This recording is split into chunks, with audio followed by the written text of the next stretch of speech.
starts in July and August, is 2-4 with an 8.50 ERA.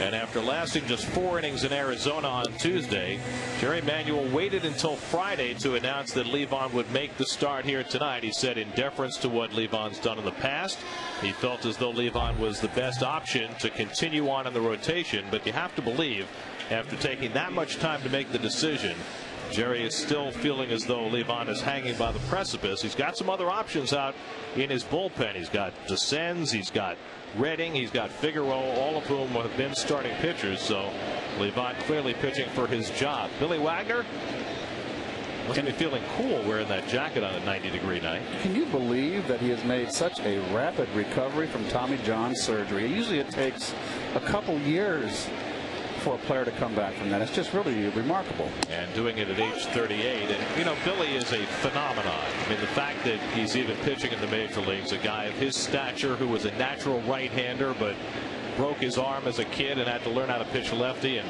it's good to see both Billy and David Wright sitting in that Mets dugout. And perhaps that will provide a little positive karma for this team that is in such desperate need of it. Well, you know, David's going to find out that the game's very boring. It's more fun playing. I know when I got hurt, the first time I got hurt as a Met, first time in my career, after 13 years never being on the DL, I just was painful to sit and watch. Eugenio Velez lines one into left field. So Velez, who had been 0 for 10 in the series before getting hits his last 2 turns yesterday, leads off this ball game with an opposite field single. Well, we're going to take a look at the pitch location, and it got up. He got it on the outside corner, and that's a fastball grip right there. Across the seams, a 4-seam fastball. And that's just good hitting by Mr. Velez. The Mets had shut down the first 2 games. He got 2 hits yesterday and off to a good start in this one. That'll bring up Freddie Sanchez, who's just 2 for 13 in this series, hitting at .295 for the year. He's played a dozen games since the trade from the Pirates. I must say, all the years we've seen Freddie, I've never seen him look so bad at the plate as he has in this series. And you know, you all go through ups and downs when you're a hitter, and he's certainly in a little bit of a stretch right now where he's not feeling good at the plate. It's apparent. Well, Freddie struck out 3 times yesterday against Mike Pelfrey and Brian Stokes. That's a rarity for him. Velez, a very fast runner who's not yet learned the art of stealing bases, has just 2 with the Giants. Well, he tried to steal yesterday, and 2 attempts in the same at bat, both were fouled off. Got a huge jump on one of them. Yes, he did.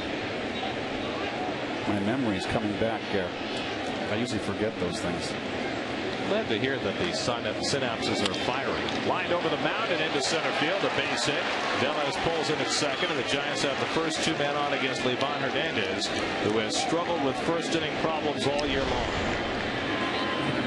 Well, .299 career hitter, batting champion with the Pirates.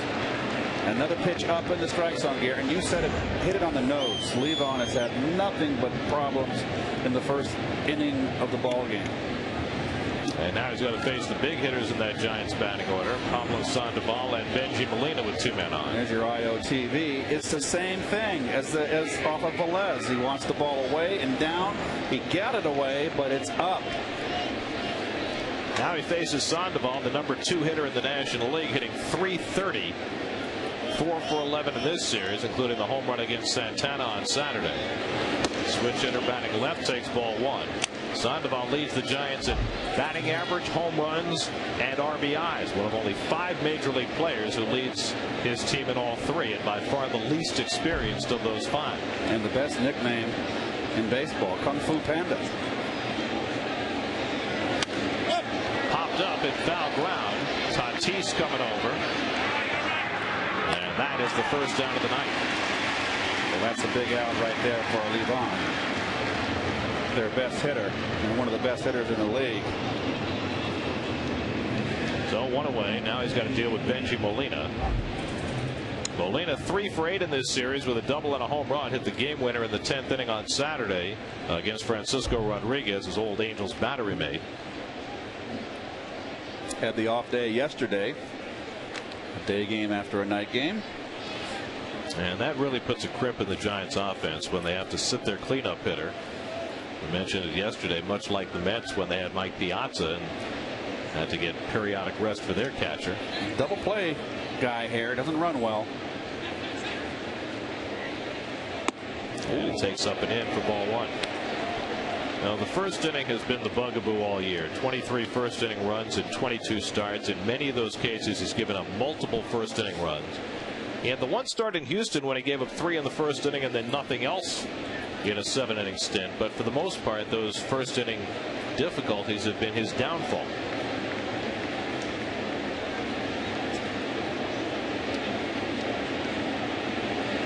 And Molina fouls one back. 1-1. Benji Molina, a very aggressive hitter, as is this entire Giants batting order. The Giants are dead last in the National League in walks, dead last in on-base percentage, and Levon at his best should be able to use that to his advantage. Well, he's a nibbler and knows how to pitch. Get these hitters to go after bad pitches. What he needs to do is not be in a situation he's in now with Sandoval and Molina up. They're the two big guns in this lineup. Velez and Sanchez aboard with 1 out. Very deep in the box. Pickoff try. And Velez gets the hand back ahead of Castillo's tag.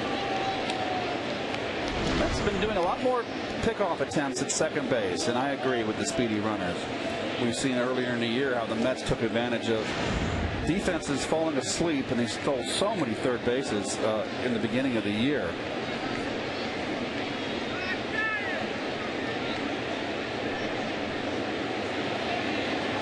Molina bounces one off the glove of Hernandez. Anderson Hernandez to Castillo and on to first for the 1-6-4-3 double play.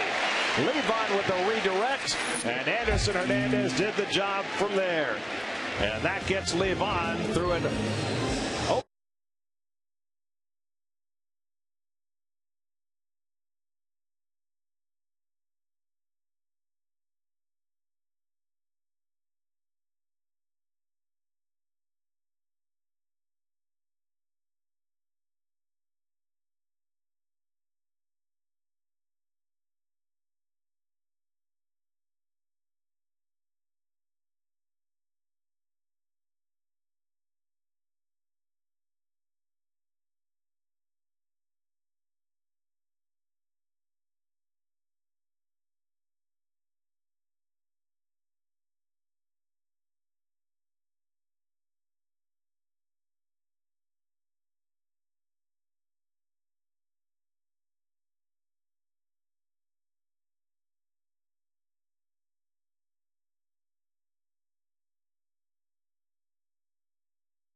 Billy Wagner making his presence felt, helping Luis Castillo down the stairs into the dugout after the inning.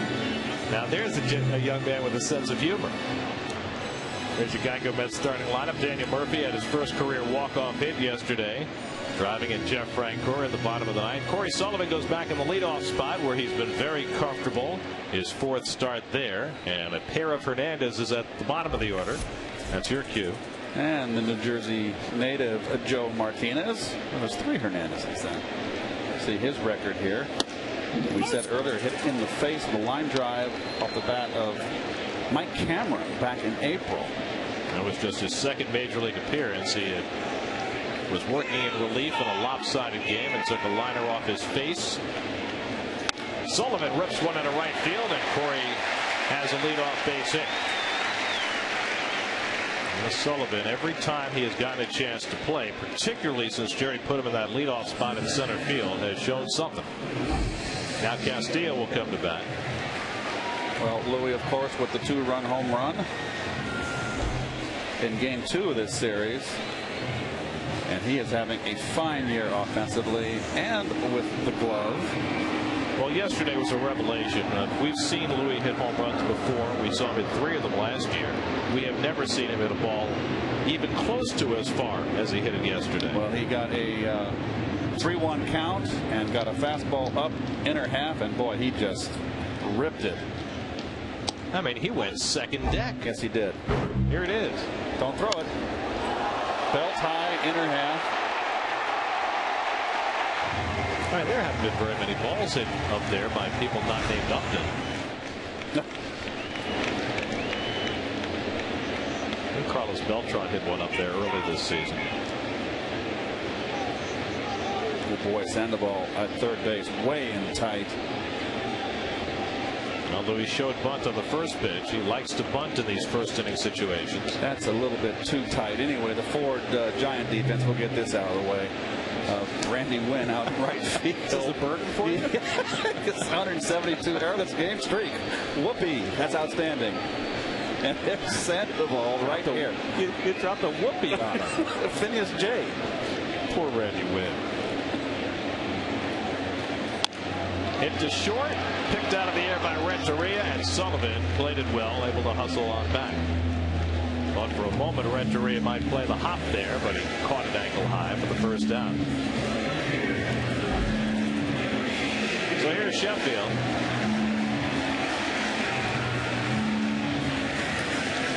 You barely have a telestrator.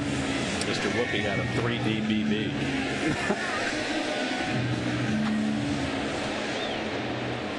Oh my goodness. Well, we are celebrating the '69 team this week. That's serious. And there's 69 pennant out in center field. I like that. Sheffield 1 for 8 in this series, and he takes a fastball for a strike. Gary hitting at .283, leads the team with 10 home runs.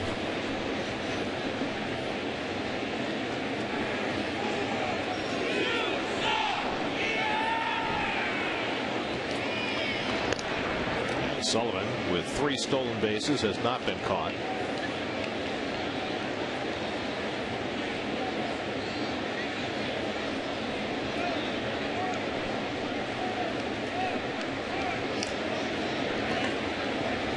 Garco holding him on.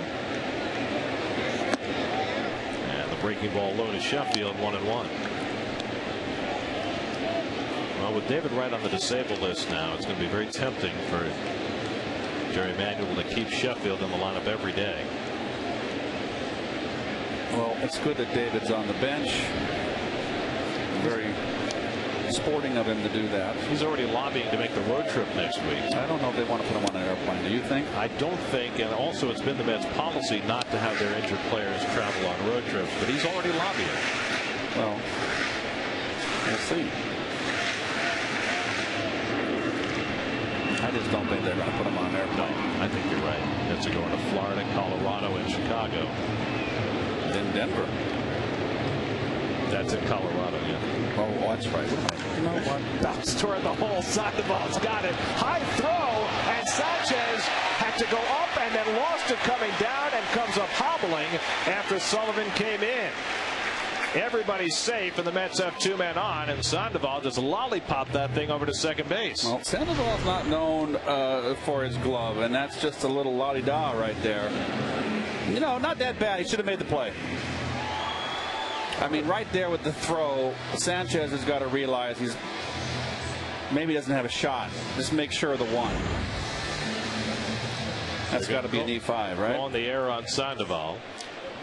So the Mets get a break there on what should have been a double play ball. If Sandoval fires that ball to second, he's got a chance for a 5-4-3 with Sheffield running. Instead, the Mets have 2 on, and now Murphy. And he slaps one the other way, 0-1. Well, this should be a good matchup for Murph. Sinker ball pitcher, right-hand sinker baller. You can see Murph in this series. At the game-winning hit yesterday. Having a very good month. And you can see the defense shading a little bit to right field as they should. I mean left field, excuse me, opposite field. Murphy got the game-winning hit off a left-hander. Jeremy Affeldt hit a breaking ball to get that winning run home. Lines this one into center field for a base hit. Sullivan being waved around third. Rowan fires the throw to the plate. Molina with the tag, and Sullivan is out. Corey tried to slide by, and Molina got him as Rowan gunned him down for the second out. Well, nice throw here by Rowan, and no wasted motion. He wasn't that far away, but he hit the cutoff man. Not only made the perfect throw to get the out, but hit the cutoff man. Sheffield and Murph unable to advance on the throw. All the play here is the charge. Beautiful. That's how it's done, kids. Nice play. And here's a closer look at it. Out. Looked like Sullivan did not get a great jump from second. Well, he's not the fleetest of foot. Not a real fast runner. I mean, he's a little above average. Now Jeff Francoeur pounds one foul, and you know you can't blame Razor Shines because the Mets have got to be aggressive right now with the lineup they're fielding. Absolutely. And what do they got to lose?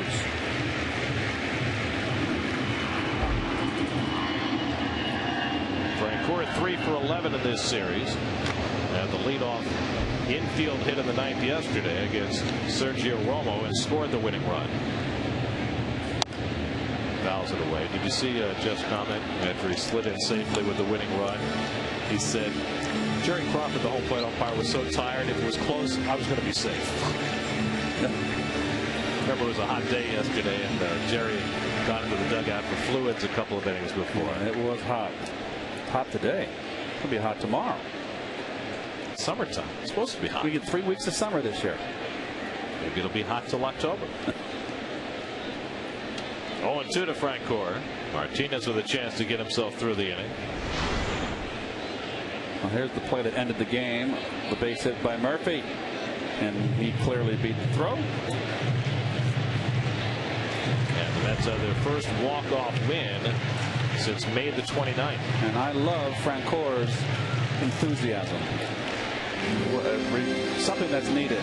Well, if you notice, for the second straight day today, Jeff led the Mets out onto the field, which had been David Wright's responsibility. And here's a guy who's been a Met for a month. And he has stepped up front and center. He's been the go-to guy for the media in the clubhouse. And in many ways taking on a prominent role with this team at a very early juncture. Well, he was that way with the Braves. Always very accessible, approachable. 0-2 to Francoeur, and he chases a slider out of the strike zone, and Martinez able to work his way through the first inning despite 2 hits and an error. Aaron Rowan throwing out man at the plate.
Do those seats have a name? I don't know. Seats with the tables there. We have to find out if that section has a particular designation. Still trying to learn the place, you know.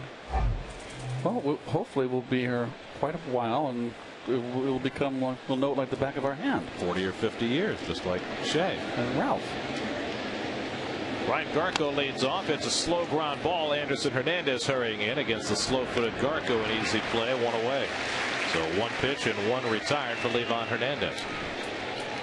Got to get all my Hernandezes straight tonight. You're Keith, right? You can call me Keith, not Mr. Hernandez. I feel very old when you do that.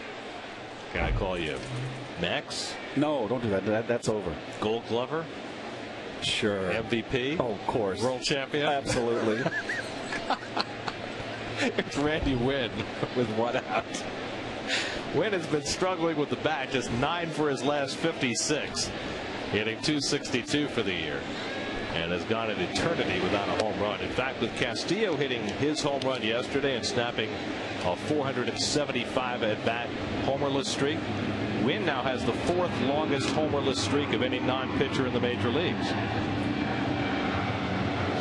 The guy who had the longest homerless streak going into yesterday, Reggie Willits of the Angels, no longer has it because he's not in the major leagues. The Angels sent him down yesterday. So the longest current streak belongs to Emilio Bonifacio with the Marlins. He's got 432 at bats without a homer. Mike Redmond of the Twins is second. Jeremy Reed with the Mets is third, and then Wynn has the 4th longest streak. Did you get that from the Elias men? I did. They're great, aren't they? They are the best, aren't they?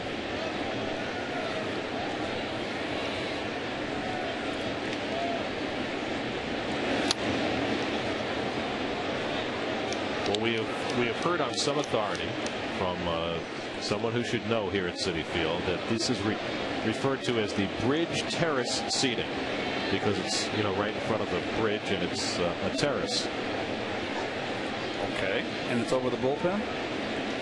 Right. Oh, I see. It's where the Dunkin' Donuts is. Nice easy hop for Castillo to play, and Wynn retired 2 out. Of course, you can't see into most of that bullpen because the tarps are over the top of the bullpen. Right. Remember, those tarps weren't there before the Mets played the exhibition game against the Red Sox, but I guess they felt as though it was just as a precaution. Yep. So that nobody could think about tossing anything on any of the relievers. They put the tarps up. No, look what happened in Wrigley Field. Well, in Philadelphia, they've got the fans overhanging the visiting bullpen, but they leave that area open. It was interesting. Right there in Rowan. It was interesting that the fan that threw the beer on Shane Victorino apologized. Mm-hmm. Well, he had to. Of course. They arrested him, you know. Well, it was a misdemeanor, though, wasn't it? Little flare out to shallow right, and Rowan has a base hit. So Aaron Rowan, who already has an outfield assist tonight, now has a little duck snort to right. Take him. When you've been struggling, you will take any hit you can get. And here's the guy I've always liked, Mr. Renteria. Renteria 3 for 7 in this series. Got yesterday off. Juan Uribe played shortstop. And Renteria's got terrific career numbers against his former Florida Marlin World Championship teammate, Livan Hernandez. Livan was the MVP of that '97 series, and Renteria drove in the game-winning run in Game 7 against the Indians. It's sharply toward the middle, and Renteria's got a hit. So back-to-back 2-out hits by the 7 and 8 hitters, and that'll clear the pitcher's spot. Oh, this is a nice angle right here. Beautiful. I like this. That director, he's always looking for different ways to maintain our audience so they don't switch channels. There's the camera. He's out on the well, it's not quite on the bridge terrace. It's in the right behind that the Big Apple seating. Right where the Dunkin' Donuts sign is. Are you getting like free coffee or something? Donuts, crullers. Here's Joe Martinez looking for his first big league hit. He's got 0 for 3 so far. Right-hand pitcher, but a left-hand batter. Joe grew up in South Orange, New Jersey, and went to high school right in South Orange at Seton Hall Prep, and on to Boston College. And now pitching close to home for the first time. Not a bad swing. He's got a chance up there. That's a pretty good swing. He's not an easy out. Let's see if he can hit a curve.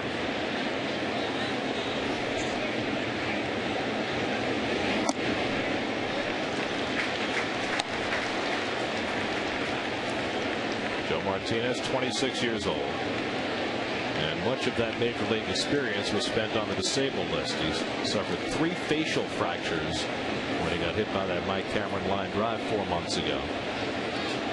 He didn't drop neither. When he got hit, he stood his ground. It was obviously woozy, but he didn't drop.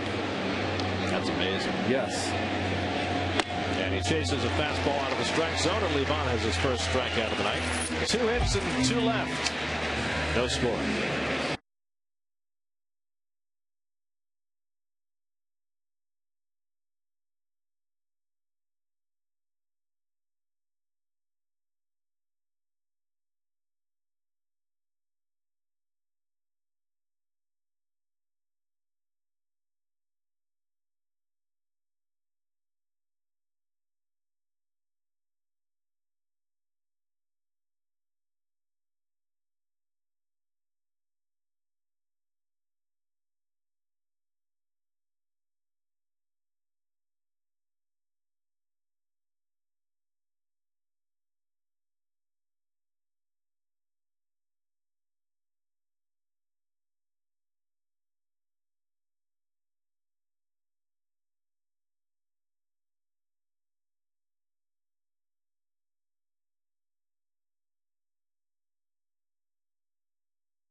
Wednesday, August 26th on the larger-than-life screen at the Ziegfeld Theater in Midtown Manhattan. Join Mr. Met and fellow Met fans for SNY's live broadcast when the Mets face the Marlins at 7:10 p.m.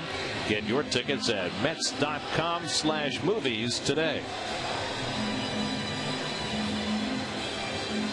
Joe Martinez takes the mound for the bottom of the 2nd inning. Joe, the last couple of off seasons, worked as a substitute teacher. Really? Over in New Jersey at Columbia High School.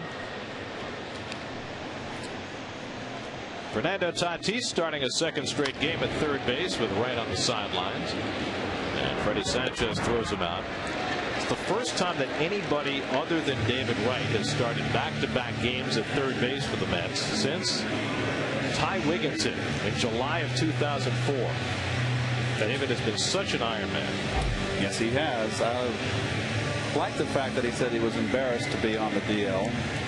Well, I like that attitude. But in reality, that's not your average little aggravating injury. Well, it's something to be proud of, not having been on the DL. I remember, Tom Glavine went most of his career without having been on the disabled list and was extraordinarily proud of that. It's a badge of honor. I went 13 years without being on the DL. Schneider bounces another one to Sanchez. So on 3 pitches, Martinez has 2 quick outs of the 4-3 variety.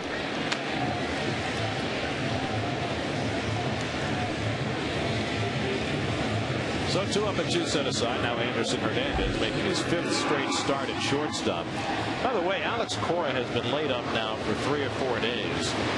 Not because of the right hand that has been well chronicled. He's got the torn ligament in his right thumb. But Alex also has a problem with his left hand, which right now is more of an issue. And in fact, he was due to be seen by doctors right about game time today. The Mets did not make any kind of move with Alex, but he has been unavailable. I asked Alex about this current injury, and remarkably, He told me he actually hurt the left hand back in May before he hurt the right hand, and that he's been playing with some problem with that left hand ever since. He wasn't specific about how he hurt it, but just think about that. He's been playing with not only the torn ligament in his right thumb, but a sore left hand for more than 3 months. Tough to hit. Sandoval throws out Anderson Hernandez. That'll do it for the Mets. A very quick inning for Martinez, who sets him down on 6.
Obviously about David Wright and what happened to him on Saturday, getting hit in the head. Certainly good to see him. Well, Gary, you've been talking about it. Joe Martinez, the starter for the Giants, making his 3rd start since getting drilled by a line drive by Mike Cameron back in April. One of the scariest scenes in all of baseball this year.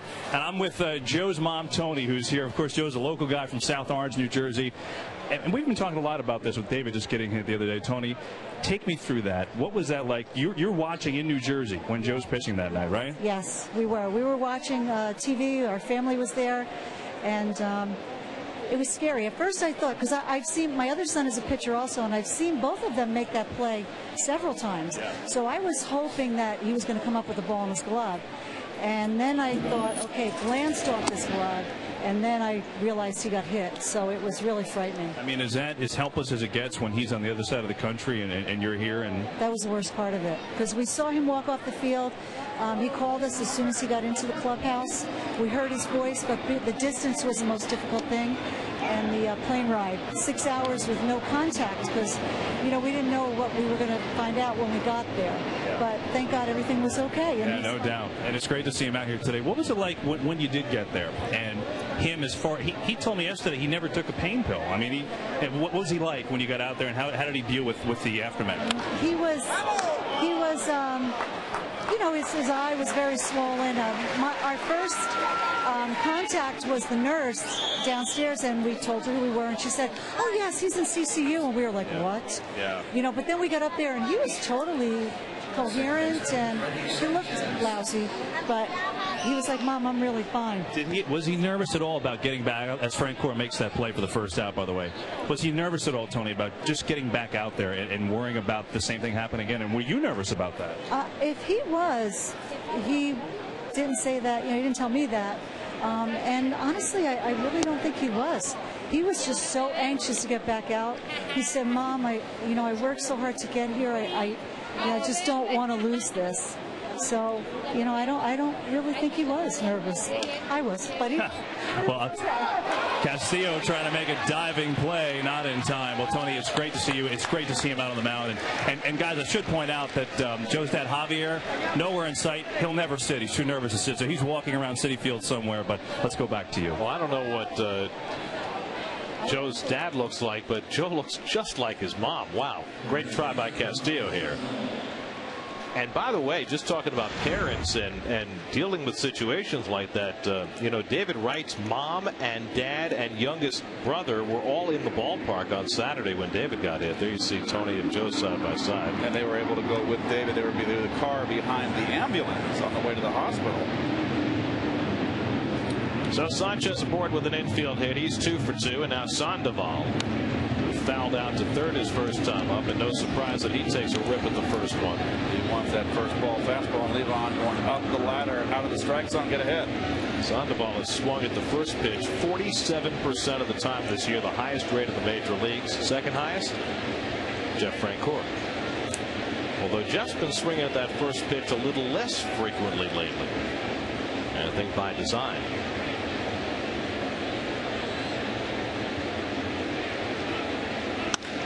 Back to center field. Sullivan got a late break back, and it goes over his head. Sanchez on his way to third. He'll be waved around. Sanchez scores easily on the double by Sandoval to give the Giants a 1-0 lead. Ball hit over Corey Sullivan's head, and he just froze. Well, the most difficult play for an outfielder is the line drive hit right at you. And he broke in at the beginning there, didn't think it was hit as hard, and it got just out of his reach.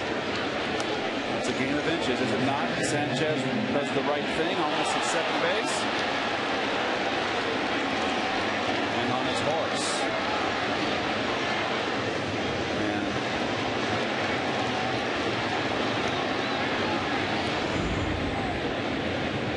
And a lot of momentum going there to stop that train. So Sandoval with his 70th run batted in, his 34th double of the year. He's up among the league leaders. 1-0 San Francisco. Now Benji Molina, who grounded into a double play. Redirected by Levon right to the shortstop Anderson Hernandez. And they were able to complete the double play on Molina to get Levon through the first.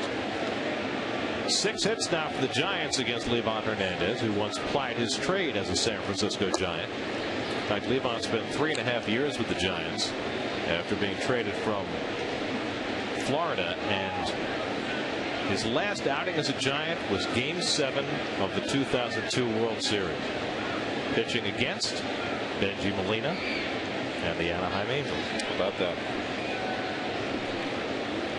It did not go well for Levon that day. Of course, it's a Game 7 that never should have taken place, a lot of Giant fans will tell you. Dusty Baker taking Russ Ortiz out of the game in the 7th with a 5-0 lead, and then handing him the baseball. Your ace. That's the day when Russ Ortiz was wicked. But handing him the game ball as he came off the mound with a 5-0 lead in the 7th, and the Angels said afterward that really stuck in their craw. Well, I always said that when they, in '86, when Rick Clemens left the game and they came back out and they showed him on the Diamond Vision, clean shaved, that was our rallying cry. Like he had already gotten ready for the celebration. Got ready for the post-game interview. Not. It's not. Still want to know who was it who flashed "Congratulations, Boston Red Sox"? I know. I didn't see that. And there is no video that I know of that actually shows that, but enough people saw it that I know what happened. That was that 7th game. He lasted just 2 innings, Devon. Well, would you admit to that? Admit to doing it? Yes. I wouldn't. Sure, now, why not? I wouldn't. Come on. It's 23 years later. Who cares? You brought it up. Grounded back to Levon, and he's got the runner trapped between second and third. And Tatis reached back for that ball and then puts the tag on. Well, it worked out for the Mets in the end, but I'm not sure what Tatis was thinking. Well, Sandoval here now has got to get in a rundown, and he has no intention of getting. What's he going to do with his speed? That ball, I think Tatis just lost the ball coming over the right shoulder of Sandoval. Well, he's got to get in a rundown and hope to get Molina to second base. Well, wouldn't you ideally want Levon to run right at Sandoval with him trapped halfway between second and third? Well, if you're closing up, you want your infielders to close up. You can do that, but once I like the pitcher out of the play, get it to your infielders that are used to getting in rundowns. And what Tatis did was kind of close up a little bit You always want to shorten the distance, and you never, if you get 3 throws in a rundown, that's pushing it. 2 throws and out. So Molina winds up at first with 2 out. Ryan Garko grounded to short his first time, and takes a slider for a strike, 1-1. I'm telling you that throw, he lost that throw coming over the right shoulder because Tatis was inside the line, and he should have been outside the line between second and third, because Hernandez was in the outfield side of the line, so that was where the difficulty came. So when that ball came over the right shoulder, over the right shoulder of the runner. Yeah, Tatis lost it for a second. That ball could have gone into the dugout. Oh, he definitely had to reach behind him to catch it. You see, right now, you see where Hernandez is outside the line.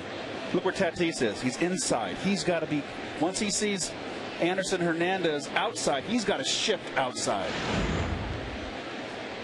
1-2 to Garko off the plate, 2-2. Was that clear? Yeah. So you're saying that if you're in a rundown and one infielder is to the outfield side of the runner, then the other infielder has to be to the outfield side, and vice versa. Right. So you don't have a throw that cuts across. That's what happened. Tatis is here. There's the runner. The throw came here. He lost the ball for a split second. That's something I never would have thought of. Absolutely. You guys know what you're doing out there. Sort of. Big hop for Tatis to handle, and he throws out Garko to end the inning. Giants get a run, an infield single, followed by a misplayed double off the bat of Sandoval.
Giveaways, win Met tickets, and cheer for the Amazons at the Mets live on SNY viewing party at Red Star in Greenpoint, Brooklyn. It's the place to be as the Mets take on the Braves. Be there tomorrow at 7 p.m. Braves won today. Oh, it's a beautiful sunset. It sure is. When I lived on 49th and 2nd on the corner, look down to the west on 49th Street. In October, the sun set right down 49th Street across. And it was always a very nice sight. You can see it from my balcony. I can walk in the street and see it. It was just a really sublime moment. Sunsets are sublime. You guys on the West Coast are more used to those than we are. I prefer them to watch them go into the ocean. Levon goes the other way, but Wynn is there to play it. So Wynn had Levon play perfectly for the first out. That's the one thing that I miss is about being on the East Coast is that, you know, I'm not going to get up at dawn to watch the sun come up over the ocean. Well, you could. I could, but I'm not. It's always fun to go out and watch the sunset every now and again over the ocean on the West Coast. It's the one thing I miss about the West Coast, nothing else. Not the 10 a.m. football game? Oh, how about Hawaii? You can have breakfast in the 1 o'clock game. That's a little too early. A little Bloody Mary, 7 a.m. Football is a little too early, right? Same as you watching the sunrise. 1-0 to Sullivan, who singled to right in the first. Later was thrown out at the plate, trying to score on a Daniel Murphy base hit. And Martinez evens the count. A lot of money. Oh, wow. Down to first. Garco flubs it. Can't find it. And Sullivan safe. Well, Ryan Garco not known for his glove. And this will help make his name. Well, it's a tough chance in between hop. I think he stabs at it here. No. Yeah, he did. But at least he prevented a double. I guess that's.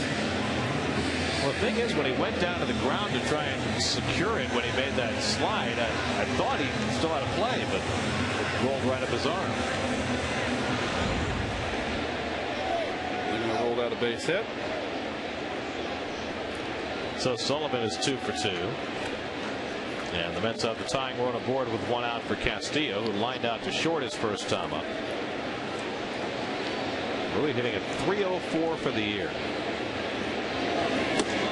And all things considered, you have to count this a very, very good year for Luis Castillo. Absolutely, and he stayed healthy outside of that freak injury where he slipped down the steps. Well, if Billy Wagner had been here that day, everything would have been okay.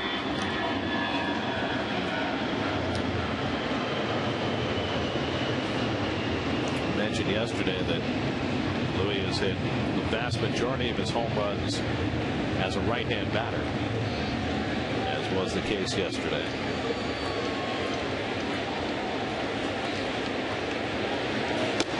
Plus, you know, Ozzie Smith never hit many home runs, and I think during his career the vast majority of his had come as a right-hand batter, but then he had a very famous home run left-handed in the postseason off Niedenfuhr. Niedenfuhr never survived that playoff. Jack Clark hit the home run in Dodger Stadium off Niedenfuhr also in that series. At 87? Yep. Sullivan at first and 1 out. I believe 85 when the Cardinals won that year, they beat the Giants in the playoffs. Those Will Clark, Jeff Leonard days. I'm not sure. It might be. Yeah, I think you're right, as a matter of fact.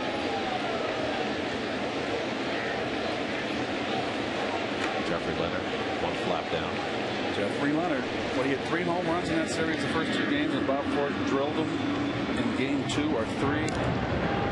And he wasn't much of a threat the rest of the series. It reminds me of the series when the Phillies with Pete Rose when they beat the Royals. And remember when forget the right-hander that knocked down George Brett. Remember that? And George Brett, Jicky Knowles knocked down Brett. And Brett was pretty much was ineffective the rest of that series. 1980 World Series. I still say to this day that Philly team had not won a World Series in so long, we would not have won without Pete Rose. And he was that influential and that infectious in a positive way. 3-1 to Castillo. And Louis takes ball 4. The Mets have 2 men on. First walk given up by Joe Martinez.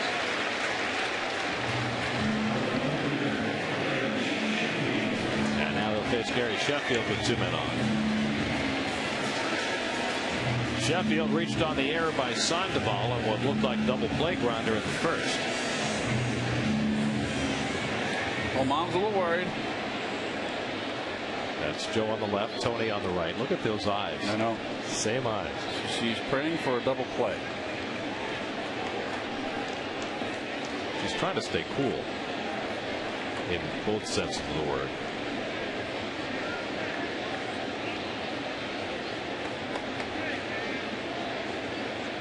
Well, you know, defense is so important here. You know, it's got to run on first and second, and you see the pretty much straight up on defense.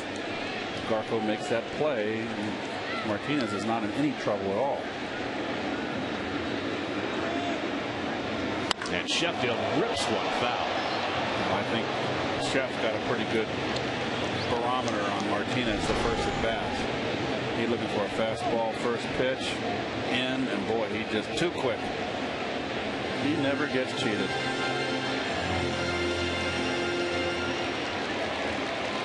She knew it was foul all the way. He's giving signs.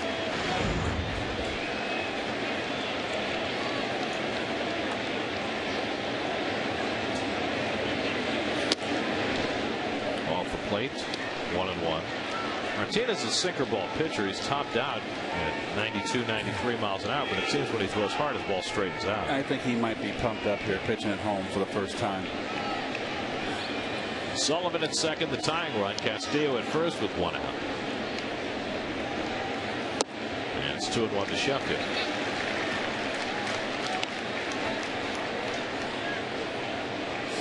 Talking about Ozzie Smith and his home runs. He had 23 as a right-hand batter, 5 as a lefty. Ozzie was a better hitter right-handed than left-handed.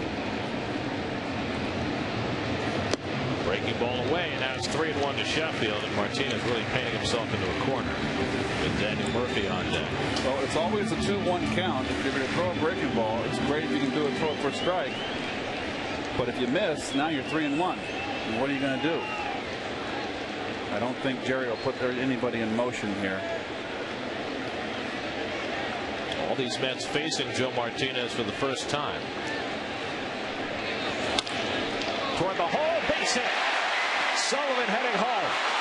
Villas with the throw. Sullivan in safely this time, and it ties the game.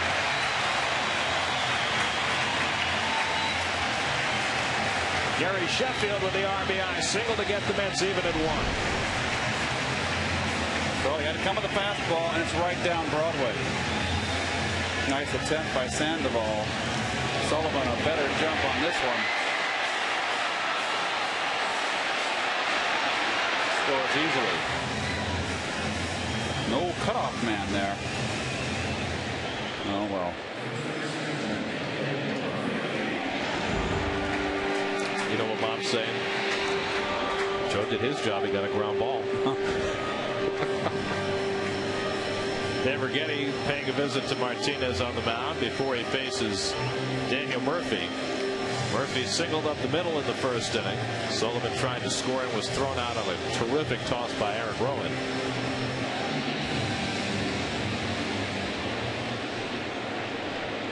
Well, the outfield defense, Randy Wright is playing Murphy like a pull hitter.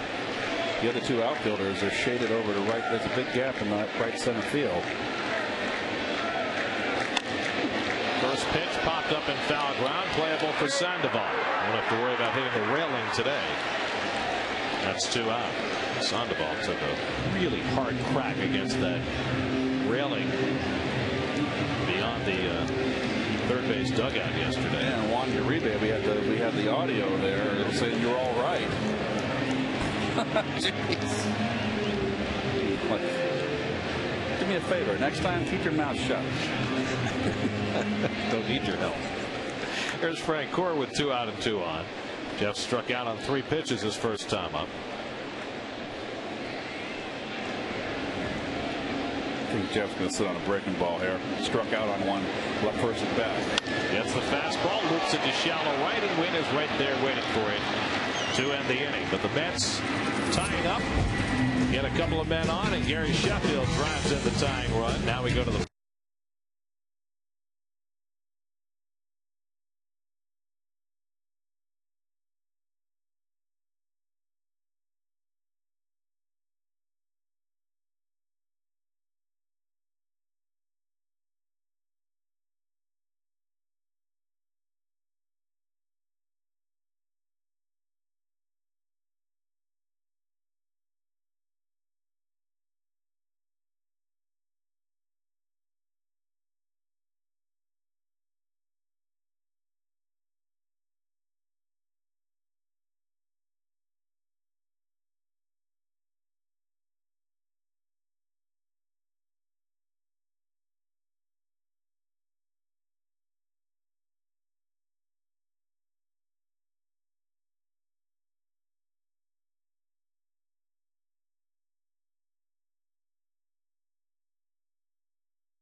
first 3 innings of this game. Mets and Giants tied at 1. Here's your upcoming schedule. Remember, all Met games on SNY are available in HD, presented by IOTV. And if you're in the car, listen to every Mets game on Sports Radio 66 WFAN. The Braves come in for 3 starting tomorrow night, then the Phillies for 4 before the Mets go to Florida, Chicago, and yes, Denver. Looks like they're playing the Bears. It does, doesn't it? Randy Wynn takes the changeup for ball one. Wynn grounded out to second base his first time up. It's just about time for the Bears. I remember when they used to play at Wrigley Field on TV when George Halas was the head coach. And that's when the Giants were playing Yankee Stadium, right? Giants played at Yankee Stadium for many years. Then they were nomads.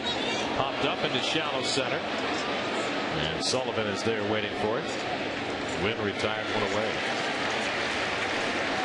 Giants one time played at the Yale Bowl.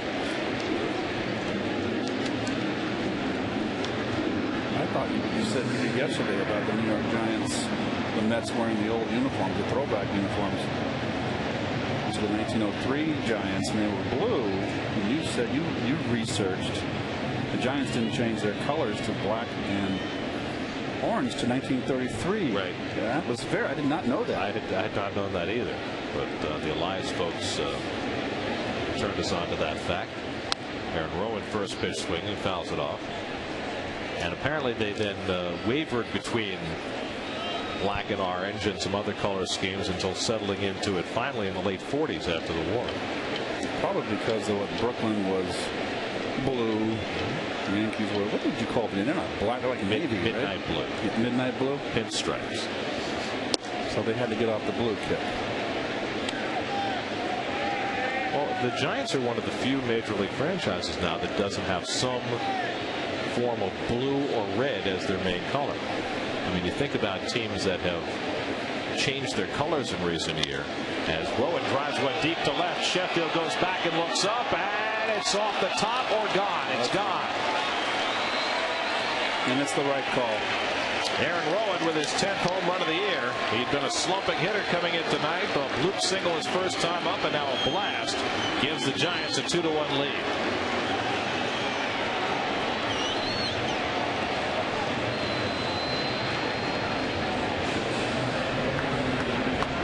He got himself a hanger here and up. Well, not that much up. Let go with one hand, not away enough. Too much plate. And clearly that ball cleared the orange line. 2-1 San Francisco. Now Edgar Renteria takes a strike. And there's the home run right there, clearly above the orange line. And the IOTV pitch differential. There's the difference. Not quite down enough and too much plate. So Rowan's 10th home run, his second career against Livan Hernandez, and now Renteria drives one toward the gap, cutting over Sullivan and diving to make the grab. Corey leaving his feet just to be sure. 2 out. Corey makes a nice play here. I think Corey's more of a corner outfielder than a center fielder, but nice play.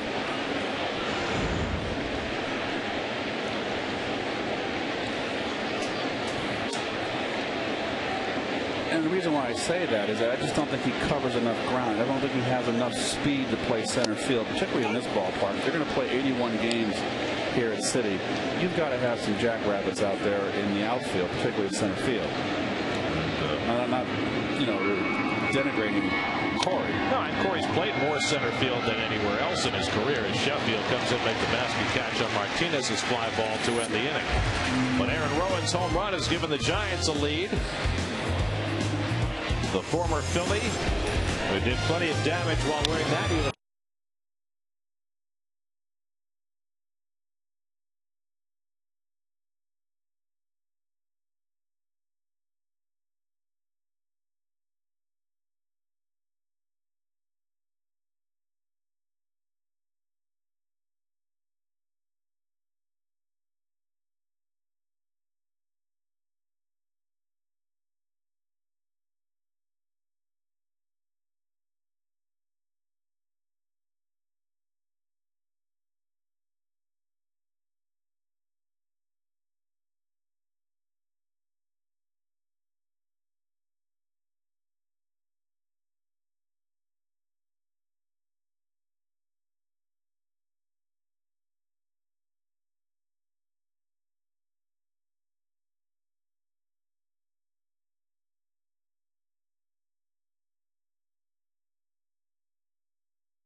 Speed. Joe Martinez topping out at 93 miles an hour, and Livan Hernandez at 87. And now we go to the bottom of the 4th inning. Another good crowd gathered here at Citi Field on a sultry Monday night. 4th game of an 11-game homestand.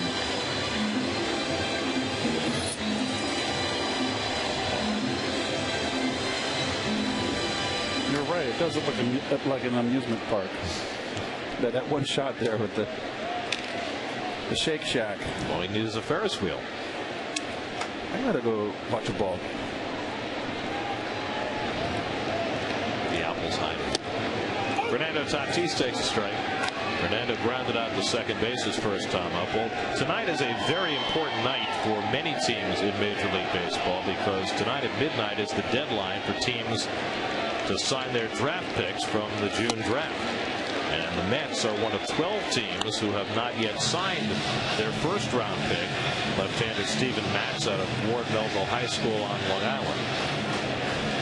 Of course, the guy who's gotten the most attention for not signing yet is the guy who got the most attention going into the draft, Steven Strasburg, who was drafted by the Nationals. And Scott Boras is that young man's agent, and that's not going to be an easy sign. And it's a good choice by that young man to have Scott Boras as your agent. Well, Boras not only represents Strasburg, the first pick, as Tatis goes down swing, he also represents the second pick, Dustin Ackley, who was drafted by the Mariners, and the third pick, Donovan Tate, who was drafted by the Padres, and none of the three of them have signed, and we have less than 4 hours till the deadline. And remember, the reason why young players of no professional experience get big bonuses today, that's because of J.D. Drew, who was a client of Scott Boras, who held out, went up and played in that South Dakota League, I believe, and got a big bonus. Played for St. Paul in the Northern League as Schneider grounds one.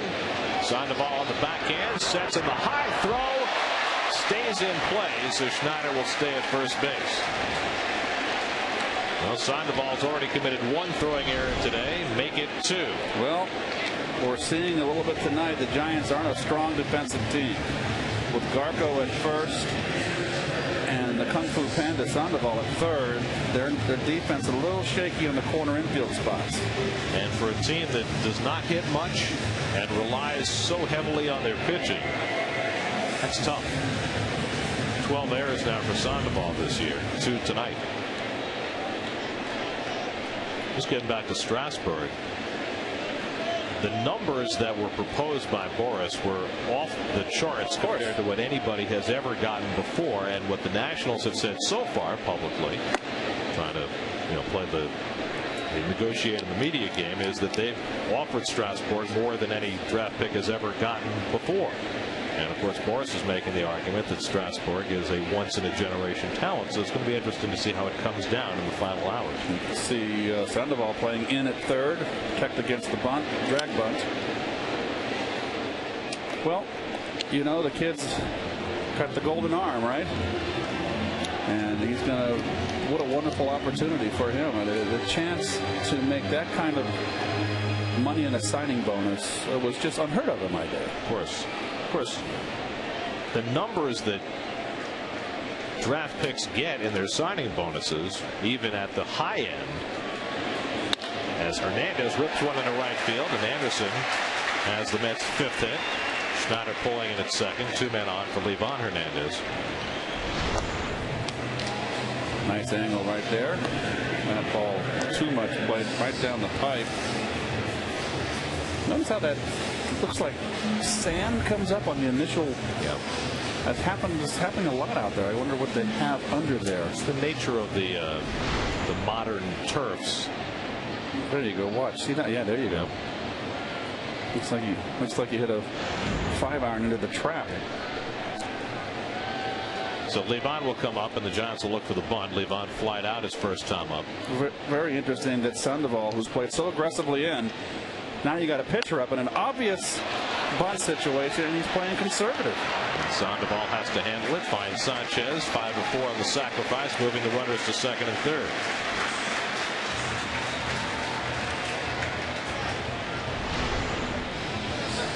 We see Sandoval right here. He's clearly the pitcher's up. They're going to bunt here. everything's backwards. Is it a full moon? It's a full sun. We saw the sunset. So Corey Sullivan will bat with 2 in scoring position. I was just going to say about the draft picks. Even at the high end, what you get for a signing bonus pales in comparison to what you can get 6 years down the road as a free agent. And so the argument is made in some quarters that if you sit a kid out for a year and delay his free agency potentially by a year, you might cost him money in the long run. Sullivan is 2 for 2. And he takes ball 1. Of course, the other side of that equation is being the best pitcher in the draft is no guarantee of being a Hall of Famer. Correct. As you see some of the #1 overall picks in the last 20 years who have not necessarily panned out. Well, 2-0 to Sullivan. Paul Wilson, I thought, had terrific stuff, and he just was a career that was marred by injury. And that's the gamble. Of course, that is the gamble, that the guys get hurt. Byron Bullpen with the Pirates, same thing. Brian Taylor with the Yankees got hurt in an off-the-field incident. There's just so much that can happen.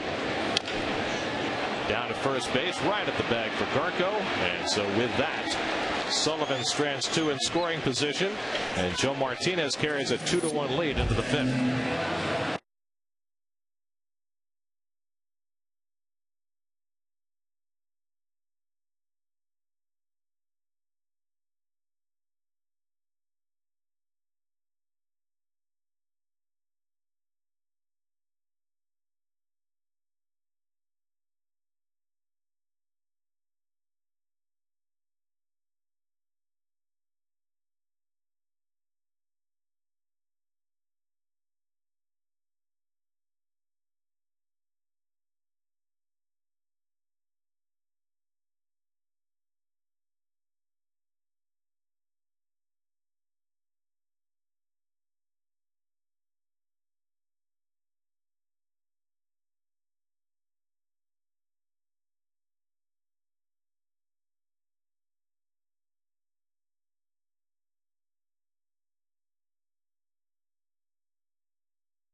What the heck? You're at the ballpark. Go for it.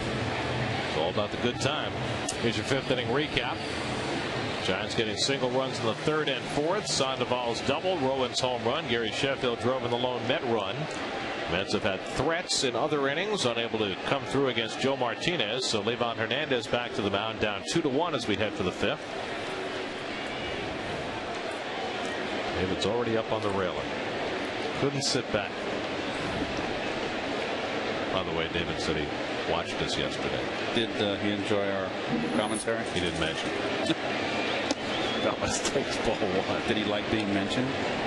Well, he texted Kevin during the game to let him know that he was watching and that he was feeling better. No. I heard. Vella's a single to left and lined out to right, 1 for 2. And he cracks this one to right center field. That'll be beyond the reach of Frank Corey and go all the way to the wall. Velas can fly. He hits second and will easily make it to third. First major league triple for Eugenio Velas. Well, that's the part of the ballpark. That is Trip City right there. And I'm not talking about any psychedelics. That's out in that deep part of the ballpark, that 415 out there. And that is nothing but triple in that territory. And you don't have to run like this to get a triple. To correct myself, first triple this season for Velez. He had 7 last year in his first season in the big leagues. Well, he ripped that one. He showed a little pop.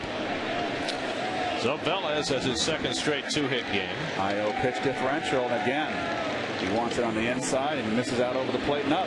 Infield in for Freddie Sanchez, who takes ball 1. Sanchez already 2 for 2, has singled to center and then reached on an infield hit.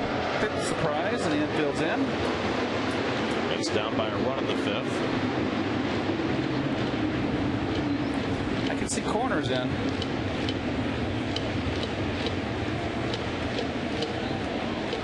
Then again, this is not an offensive juggernaut here with all the injuries. And I think that's got to factor into Gary's thinking. Absolutely. This is not a team that can really afford to fall 2 or 3 runs behind. Yep.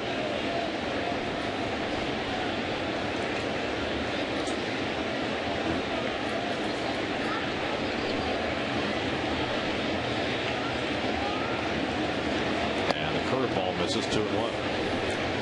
Freddie Sanchez, who came over to the Giants from the Pirates, began his professional career in the organization of the American League team from Massachusetts. Who's next? Sandoval. He's on deck.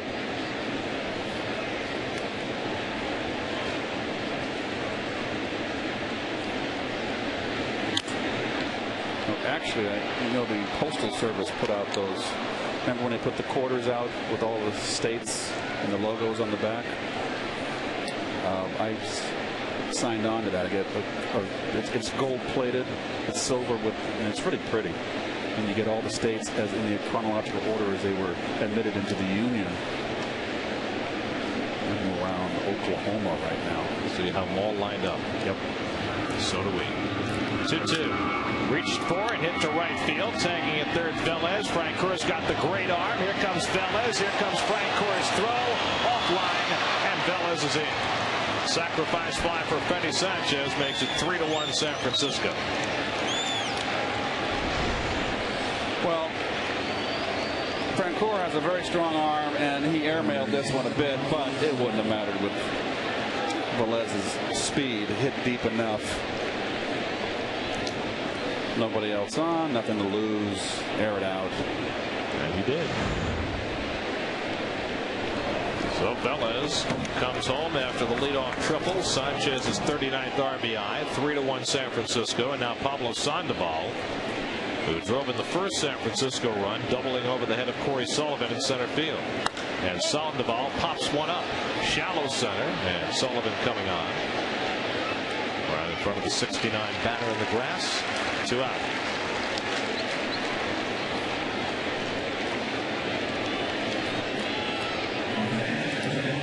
So now Benji Molina will bat with 2 out and nobody on. Molina's hit 2 balls back to Livan Hernandez. The first one, Livan deflected over to Anderson Hernandez to start a double play. The second one, Livan trapped Sandoval, who was tagged out in the fielder's choice. So Molina, I think, needs to look elsewhere.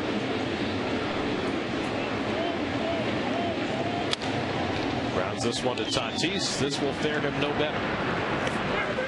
That'll do it for the Giants in the top of the 5th, but they add a run. Eugenio Velez with the triple comes in to score on the sacrifice fly.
They won 38 out of their last 49. And as exciting as they had been and as excited as we were, nobody saw that coming. You started to get the feel for the character of this team. That is from the Miracle in New York story of the '69 Mets, which aired on SNY a few weeks ago. And the Mets, of course, are honoring the 1969 World Champions on the 40th anniversary of that feat. Saturday night will be the big night when many of the players and coaches from that Miracle Mets team will be on hand. Luis Castillo leads off in the home 5th inning with the Mets down by 2. Louis is lined to short and drawn a walk 0 for 1. Is Nolan Ryan coming? I believe he is. That would be wonderful. That is great if he is, because to my knowledge, I don't believe Nolan has been back at all in any of the subsequent celebrations since '69. Of course, he was traded away in '71 and went on to a Hall of Fame career.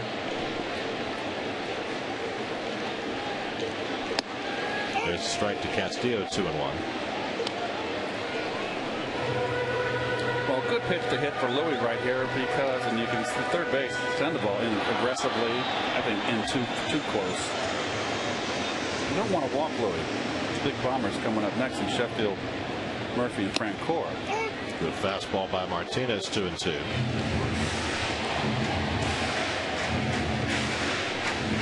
It's not like Louis is a .230 hitter. You know, he's definitely not that. He can hit. Has a fine season. 304 hitter. And it's 3-2 to Louis. It was the anti-Sandoval. Sandoval swings at more first pitches than anybody. Castillo swings at fewer pitches than anybody.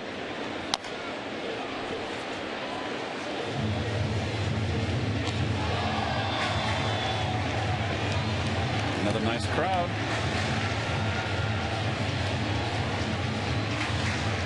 Very nice.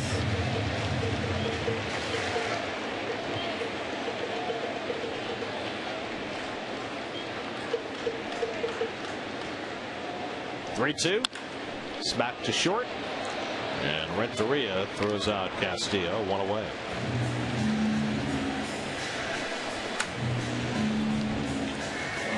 Castillo grounds to Renteria. It brings up Sheffield. What do those 3 players have in common, along with Livan Hernandez? All members of the 1997 Florida Marlins World Championship team. That was a good Marlin team.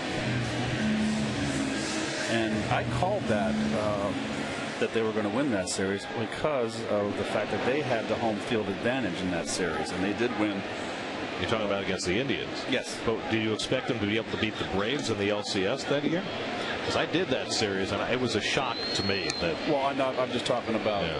Well, I mean, they were a good team, and the Braves were good, but that big 3. But you know, Florida was nothing to be sneezed at. They had a good pitching staff too.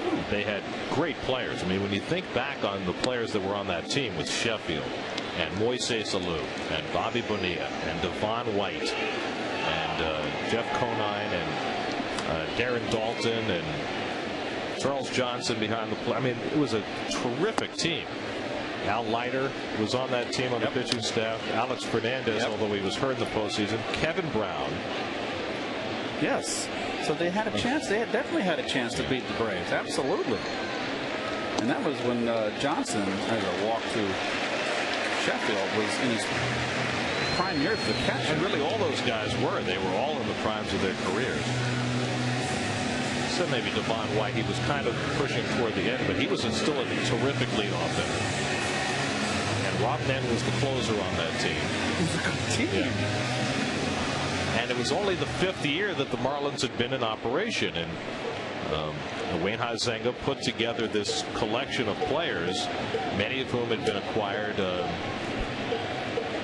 as high-priced imports. And then after they won in '97, decided that he couldn't afford to keep them and dismantled the entire bunch. Yes, he did.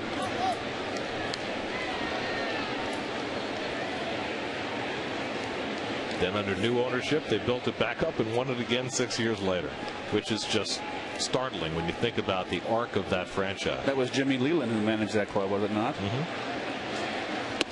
In '97. Throw down to first, and back in time is Sheffield. They had to hustle. Jack McKeon, of course, managed him in '03. Well, I love that scene. That I would have told you, as you see here. Watch this snap throw by Molina. I tell you what, he almost got Sheff. That to me, I never thought the Marlins were going to beat the Yankees that year. But Josh Beckett was tremendous. Beat him in Yankee Stadium. 2-1 now to Murphy. Carl Pavano was wonderful in that series for the Marlins. They had A.J. Burnett on that pitching staff in '03.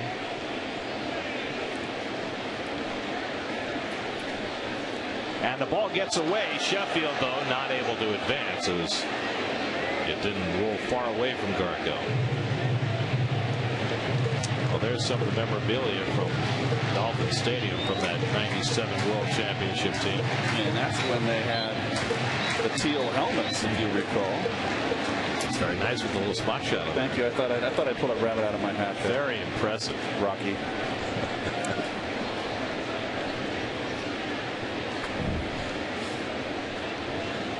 Two and 1 to Murphy.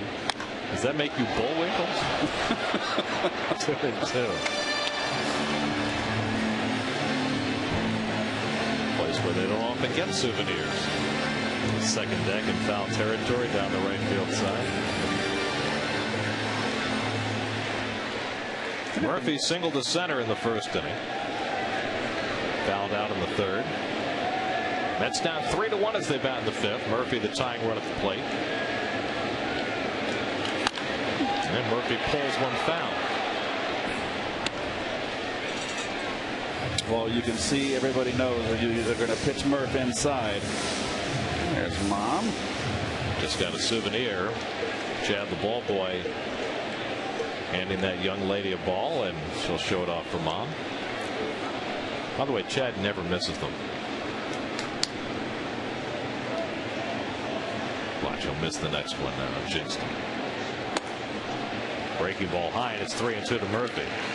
Well, I think Sheff could go in motion here. Tough guy to strike out in Murph.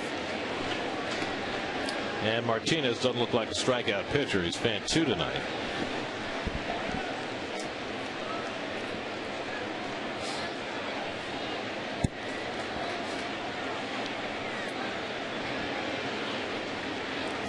Sheffield runs, and Murphy lifts one to right center field, pretty deep. Back goes Rowan with Wynn. Rowan runs it down. Sheffield was halfway to third base. He's got to come around and retouch, and he'll be doubled up easily. Well, Sheffield either didn't see it or misread it. And going on the pitch was way too far away from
Do you think the Mets should shut down David Wright for the rest of the season? A for yes, B for no. Text 57508 or SNY.TV to enter.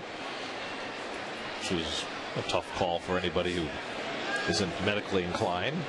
But everybody has their opinion, right? Yes. Ryan Garko leads off in the 6th inning against Livan Hernandez. The Giants leading 3-1. Well, earlier today, before batting practice, Matt Cain sought out David Wright and they had a conversation. And David was talking a little bit later on about how he and Matt have known each other. They've known each other from the All-Star game, and Cain sought him out, made sure he apologized. He also talked about how Bruce Bochy sought him out, as that one will fall into right field, a base hit for Garko. And he heard from Benji Molina as well. And clearly the Giants went out of their way to make sure that David knew that they were thinking about him and that there was no intent behind the pitch. And in fact, I asked David about this incident as it relates to the ball that he took up and in from Brad Thompson about 10 days earlier that resulted in Thompson being suspended, which was also buzzed right near David's head. And he said the difference is that Thompson's was intentional. Those are David's words. I remember when David got dropped by Lindstrom in Shea Stadium last year. That was a close shave. He undressed David. Wynn lifts one to left center. A long run for Sheffield, and he can't get there. Sheffield just can't move well enough. Garko to third, and in at second base is Wynn, and the Giants have second and third and nobody out. Well, not a very good read by Garko. It was pretty apparent at some point. You realized that, number one, Sullivan's not going to get it. It's too far away. But he played kind of safety first, and I guess it's nobody out. You don't want to run yourself out of an inning. And Levon's in big trouble here.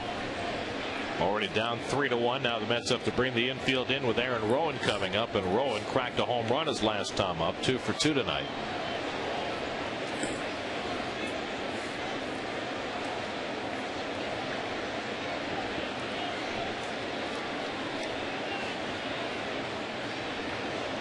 So Livan on the ropes here. He's already given up 10 hits now. And he leaves it off the plate to Rowan, and here's the home run. Well, he got a hanging slider right there. Really kind of didn't break at all. And he made him pay. And he's been slumping. Got it up over the orange line for his 10th home run of the year. Elmer descends, first man up in the Mets bullpen. And Rowan bounces one foul. Livan got it done on his hands. 1-1. The other thing that David said today that I thought was interesting, he said that the worst part about the entire experience of getting hit wasn't actually getting hit. It was that point when he realized that he wasn't going to get out of the way, that he was not going to have time to move, and that it was going to hit him square. And that split second, he said, was so scary. He said, it hurt obviously when he got hit and he had headaches and all that.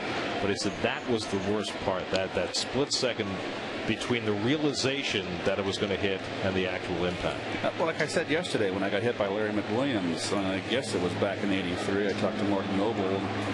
He was a Brave and was in Atlanta, and so it had to be and I was a Cardinal, so '83 was McWilliams' rookie year.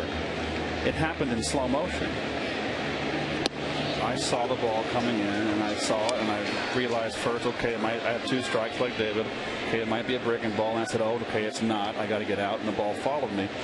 And my brain told my hands to come up and catch it. And a split second after that, hit my helmet. Fortunately, it just grazed me.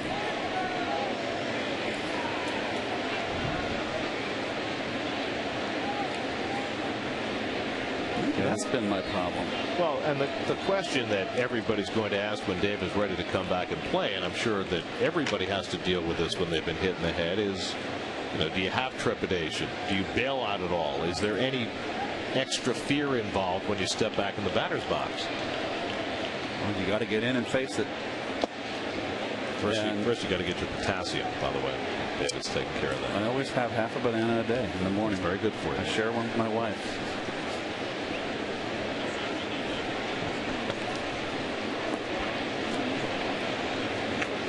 Potassium is very good. But that's something that is always talked about outside the game. Do guys talk about it inside the game, that fear that the company's getting back in there? I don't think that the guys are going to address it with David. You might have a coach come over or a manager, depending on the relationship you have with Jerry May. But, you know, they're men down there. You got to get back in. David will get back in the box. 3-2 to Rowan. And the curveball bounced to third. The runners will hold. And Tatis with a low throw, scooped by Murphy for the first down. Nice save by Daniel Murphy. Oh boy, almost booted it. And then the throw, short hop, nice pick by Murph, who is playing a very nice first base for someone with limited experience. He is not a liability over there. So 1 out. Now the Mets will intentionally walk Edgar Renteria, fill the empty base, and bring up the pitcher Martinez. You could pinch hit. And Martinez is walking back toward the dugout. I don't know if it's for instruction or for a pinch hitter. Well, it will be a pinch hitter. Absolutely. The Giants are in a situation, they're a game and a half back on the wild card, Garrett. You've got bases loaded, 1 out, a chance to break the game open. You've got to do it. A team that's hard time scoring runs like the Mets. Well, I'm not sure that Jerry Manuel expected this, to be quite honest. Joe Martinez has thrown only 67 pitches. He has been sharp. Mets have their bullpen ready, but I'm not sure whether Jerry was expecting the Giants to pinch hit here. Nate Scherholz is going to come up to pinch hit. Before he does, let's go to Chris Carlin, who's standing by for a New York State Smokers Quit Line game break.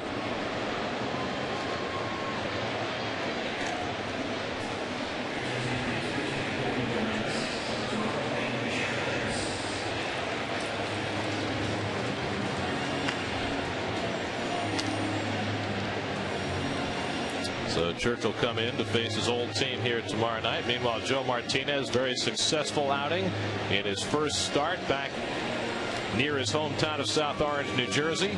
His third big league start, and in line for the victory as he leaves for a pinch hitter. Brandon Metters up in the Giants bullpen as Livan Hernandez tries to work his way through a 6th inning trouble, and Nate Scherholz will be the pinch hitter.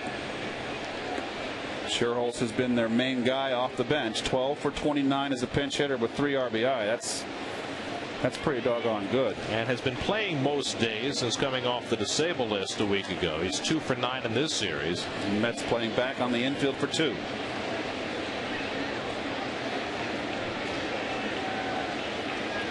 So Livan trying to keep his team in the game. And Scherholz takes off the plate for ball 1.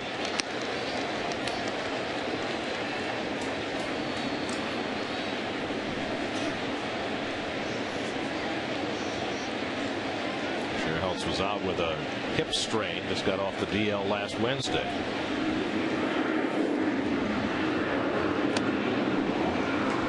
Swung at ball 2 right there.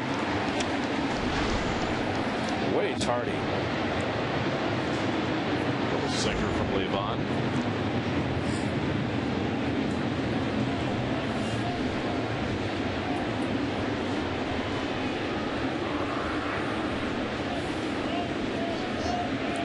One and one.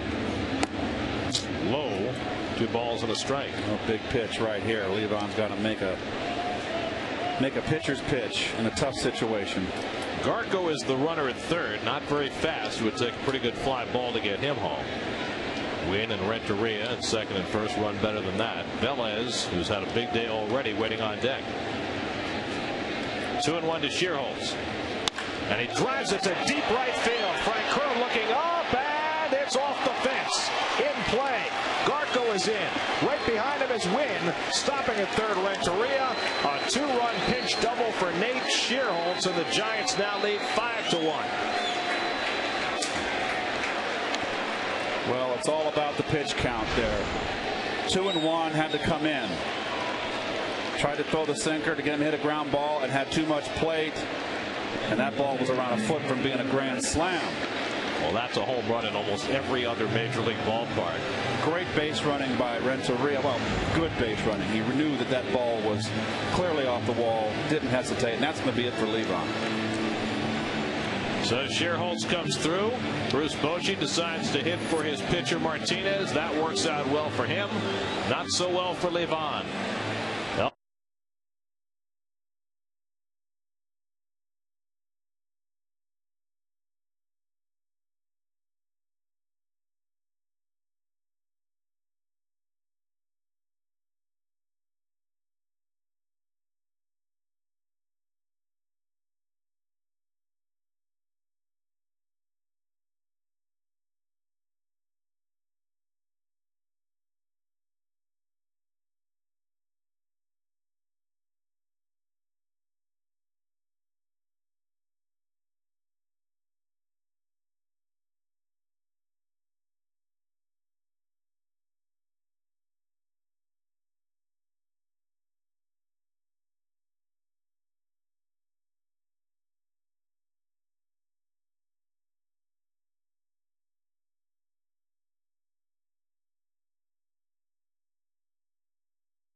Game series with the Braves begins tomorrow night at 7:10 p.m. Visit Mets.com or call 718-507-TIXX for your printed home tickets now.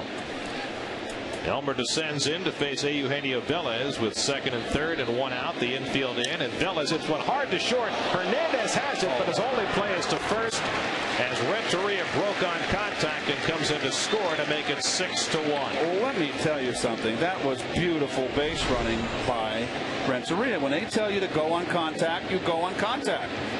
There's no hesitation. And no chap ball was a bullet, and Hernandez saved a run there. Beautiful play by Anderson Hernandez, but nonetheless an RBI for Velez brings in the third run of the inning. As Elmer Descends comes in to make his 13th appearance. There are some guys that play this game that know how to play every aspect of it. And Renteria is one of those players. Freddie Sanchez 2 for 2, drove in a run with a sacrifice fly in the fifth. Levon, 6 runs, 11 hits, and still responsible for one more on the base paths. And given what we talked about at the beginning of the broadcast about the fact that Jerry Manuel hesitated before naming Levon as the starter tonight, after another ineffective outing, you have to wonder whether Levon's going to get another crack at it, or whether Jerry will go in a different direction. Slowly hit. Tatis waits on it and throws out Sanchez to end the inning. Next turn of the rotation for Levon would be Saturday against the Phillies. Brandon Metters coming out of the bullpen. Giants up 6-1.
Aflac trivia question for tonight: who holds the major league record for the most seasons leading his team in home runs?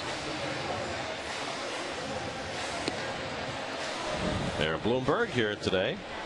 He's got a good seat. Yes, he does. Of course, he's the mayor. I ran into him over the weekend. I ran into former Mayor Giuliani at the American Hotel in Sag Harbor. He was there with his wife having brunch on Sunday last week. Sure, he was very happy to see you. Yes, he was. He's a huge baseball fan. Brandon Metters on in relief for San Francisco, on to face Jeff Francoeur. Let's check in with Kevin. Guys, we know a lot about Francoeur's background as a football player, as he smokes one here promptly on the first pitch into center field. So he greets Brandon Metters with a leadoff single. But we know about his football prowess, but did you know the first sport he ever played was golf when he was 3 years old, because his dad was a college player at Vanderbilt, and so he taught him golf first thing he ever played. He liked it so much that at age 13 quit baseball for a year and a half. Pretty late to quit the sport to play golf, but he said he really missed the team aspect, and so now he just plays golf a lot when he's not playing baseball. He's good. He's got a 4 handicap. He's golfed with Tiger Woods 5 times. I asked him about that. He said, you know what? He talks an awful lot of trash. You'd never know it, but he does, and of course he can do that, by the way. And the funny thing about that is Jeff plays with Stuart Sink in the offseason. Sink lives in the Atlanta area near where Jeff lives, and he said, I've told Sink to his face, you know, after playing with Tiger, you're pretty awful. No disrespect. And to be honest, I can actually see Jeff saying that. So it's not just football and baseball. Very good golfer as well, guys. Now I know that he also has played golf quite a bit with John Smoltz, who is a very accomplished golfer. So does Smoltz talk trash the way Tiger does, I wonder?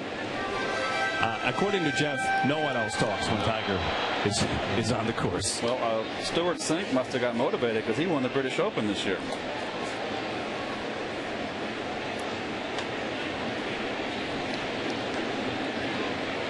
Well, who motivated Y.E. Yang? How about that? Beat Tiger out of the PGA. 4-stroke difference there. Jim Redding up in the Mets bullpen. That approach shot on the 18th to the 18th green, over the tree and over that trap.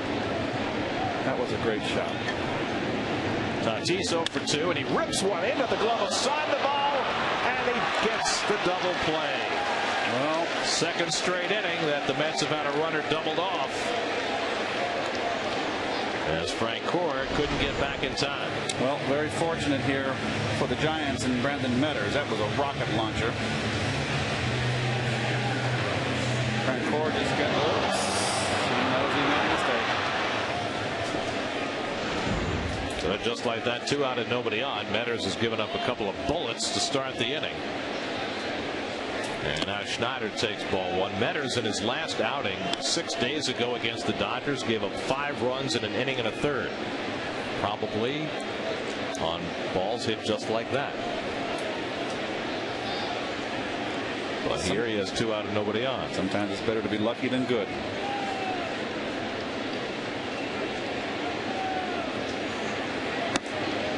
Or as former Met reliever Toby Borland once told me. When did he play? Toby Borland? I don't remember him. It was a few years ago.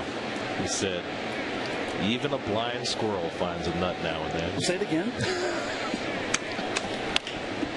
He said about his own performance, which was very good on this particular day, because he had a rough go of it as a Met for the most part. He said, even a blind squirrel finds a nut now and then. Was he a Southerner? Yes, very much so. Toby, the Mets got him in the trade when they sent Rico Brogna to the Phillies. Not a good trade for the Mets. 1-2. Curveball struck him out. Metters gets Schneider to end the inning. 6 in the books now at Citi Field. It's 6-1 Giants.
basically to be activated August 20th. So he's here basically for the manager, Jerry Manuel, and the coaching staff to see him. So here's the plan. He'll throw a bullpen tomorrow. If all goes well, he hopes to be activated Thursday, by the latest on Friday. And then when he pitches, he'll pitch, then get 2 days off. Pitch, then get 2 days off. And then the next time he pitches, it goes down to 1 day off. And he'll do that for a few times. So you won't see him back-to-backs for a while.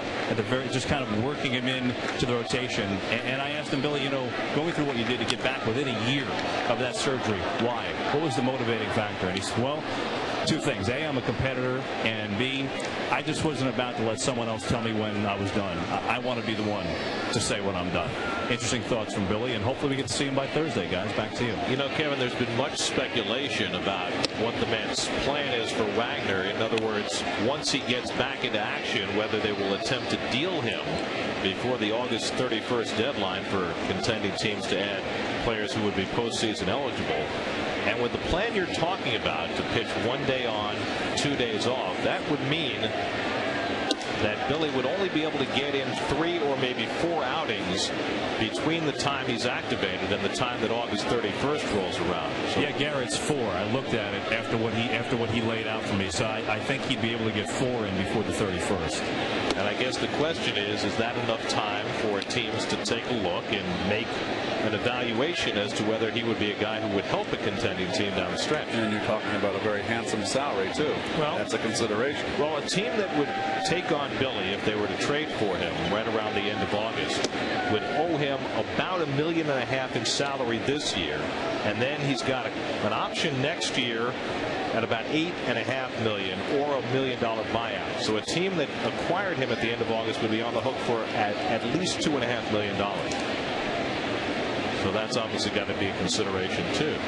And from a Mets standpoint, the question is, with that contract and with the limited number of opportunities that a team would have to look at Billy, what kind of a prospect might the Mets expect to get for him? Would it be a high-level prospect or something less? And I don't know the answer to that.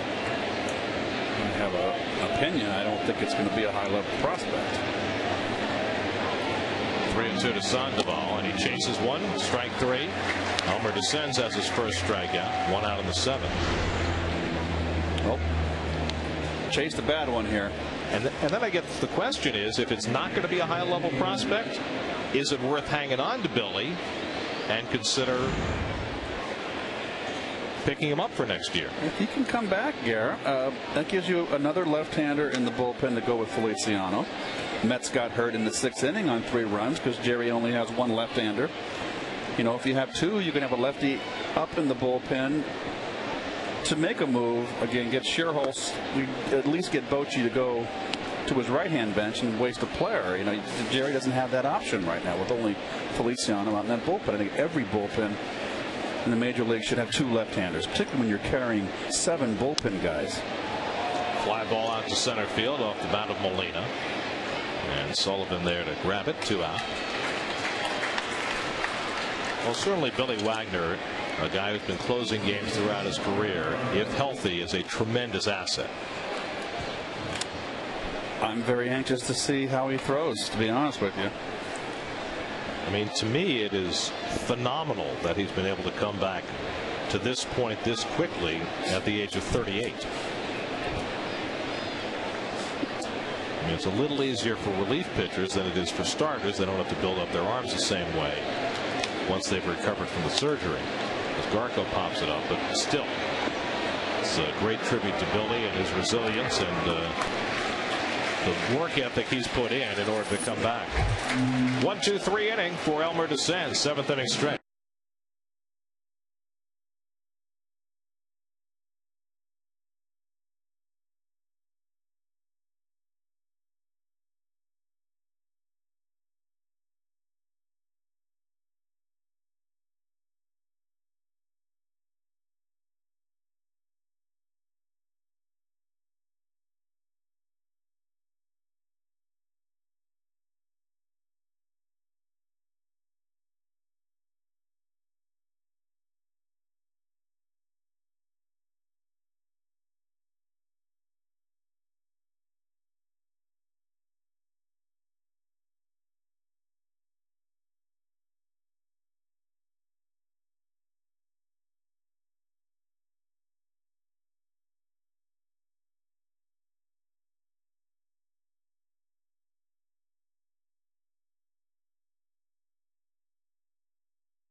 Here's the answer to the Aflac trivia question. Who holds the record for most seasons leading his team in home runs? Oh, it's a Giant. It's Mel Ott, who plied his trade at the Polo Grounds in the 20s, 30s, and 40s 18 times. Barry Bonds and Babe Ruth are second on that list. They each did it 17 times. Travis Ishikawa takes over at first base for defense for the Giants as they protect a 6-1 lead in the 7th inning. Anderson Hernandez leads off for New York. It'll be Hernandez, then the pitcher's spot, and then Corey Sullivan as Tim Redding gets ready in the bullpen. Good relief outing by Elmer Descends behind Levon Hernandez, who struggled again tonight. Anderson Hernandez 1 for 2 is grounded to third and single to right. Jeremy Reed out on deck to bat for Descends. Mets with a run on 6 hits. They've hit a fly ball into a double play and a line drive into a double play in the last 2 innings. And so it goes. In at the corner, Sandoval.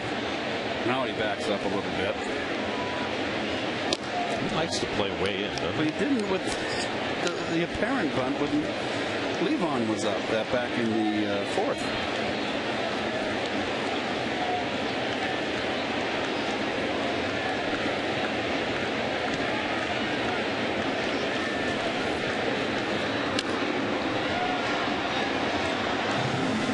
Hernandez is 2 for 10 in this series, getting a chance to start every game with the injury to Alex Cora.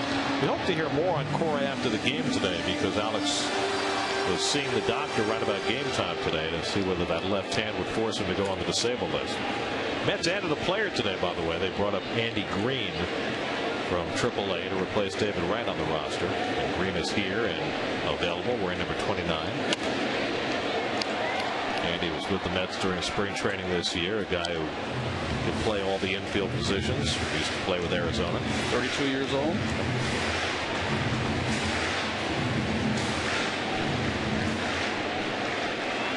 Well, it's getting late here. The Mets got to get something shaking here.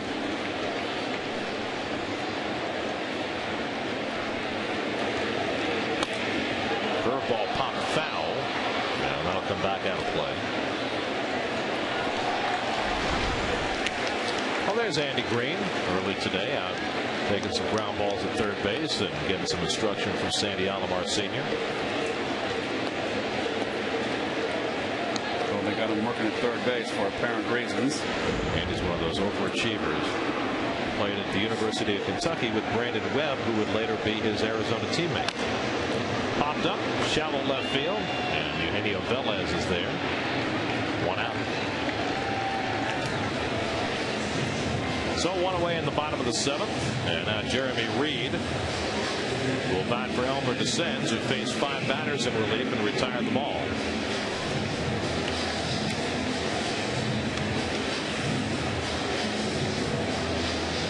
Reed hitting a .254 on the year. 10 for 32 was a pinch hitter. Making 11 for 33. 45. Hey, when you pinch hit, you get a fastball, you jump on it. Coming off the bench cold, you get one like that, you jump on it. Most pinch hitters go with exactly that philosophy. Mets had a guy who was a very successful pinch hitter who had the opposite approach. Matt Franco. Matt set a record for most walks by a pinch hitter in a season. He was a pinch hitter extraordinaire. He was. And one of the more memorable pinch hits of the last couple of decades against Mariano Rivera in that game against the Yankees. I remember that. It was an exciting night. 1999.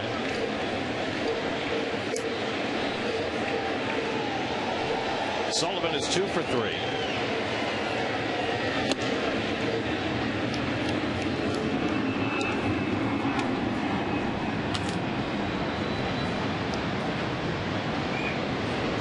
By the way, we mentioned John Smoltz before in reference to his golf game. Smoltz was officially released today by the Red Sox. I wonder whether anybody's going to pick him up. I doubt it.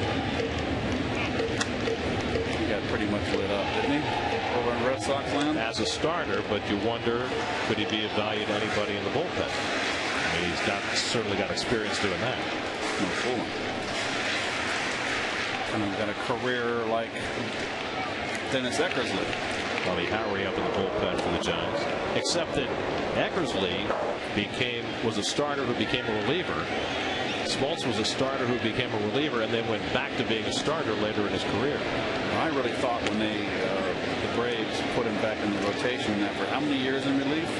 4. Well, he had been hurt part of that time, but yeah, 4 or 5 years. I thought he was going to hurt his arm. They forget it. Giants don't want to take a chance. They want to make sure nothing gets out of hand. And that curveball misses. Interesting pitch selection there. And now he's behind Sullivan, 3-1. Well, we've got to come with a fastball here. 2-run home run's not going to beat you. Big ballpark. And Sullivan's not a home run hitter. However, he does have 4 triples in limited at bats. And he walked him. So Metters, who has really been struggling, gives up the pinch single to Reed, and now a walk to Sullivan, and Castillo will come up with 2 men on. Now Bruce Bochy's got Bob Howry ready in the bullpen. Stuff like that drives the manager crazy, and that's it. I think Bochy's on his way out. Yep. So that'll be all for Metters, who goes an inning and a third and was quite fortunate not to have given up any runs to this point. He gave up a couple of bullets along the way. And Bochy will pull him in favor of Bob Howry. Giants holding a 6-1 lead as they go for the split in the series. Howry coming on. We'll be right back.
Charlie, they come across to the west.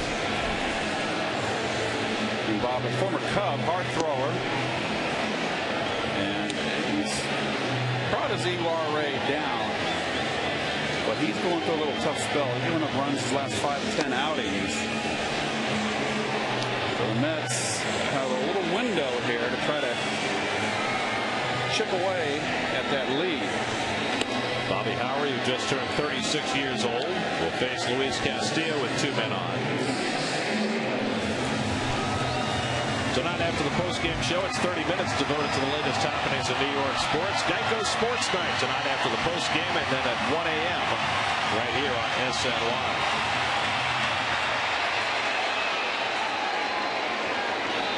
Castillo tonight 0 for 2 and a walk.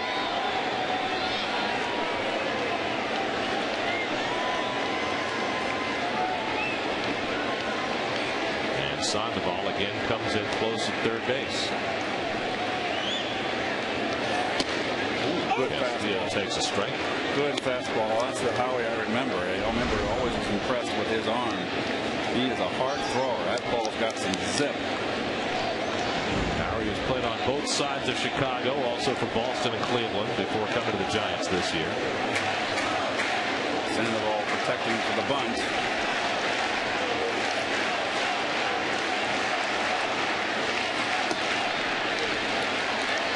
if I'm wrong, wasn't Howery one of the setup guys? Yes. In Chicago. And 1 year when he was closing for the White Sox.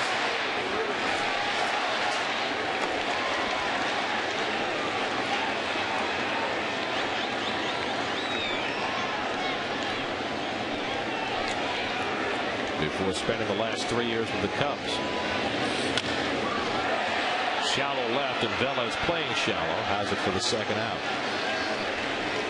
That's where Castillo loses some hits. Right. He has to hit the ball on the ground, typically from the left side, even the right side, but more so from the left. He has to be a cut and slash type hitter, hit the line drives, ground balls. Anything in the air is just going to be an out. Well, they play him so shallow that anything he hits in the air is catchable. So here's Sheffield, has reached on an error, singled in a run, and walked. 1 for 2 on the day. Well, Sheff, you got to keep the ball away here. He's going to be probably looking middle in, try to hit a 3-run shot, get the Mets back in the game. 2 on and 2 out.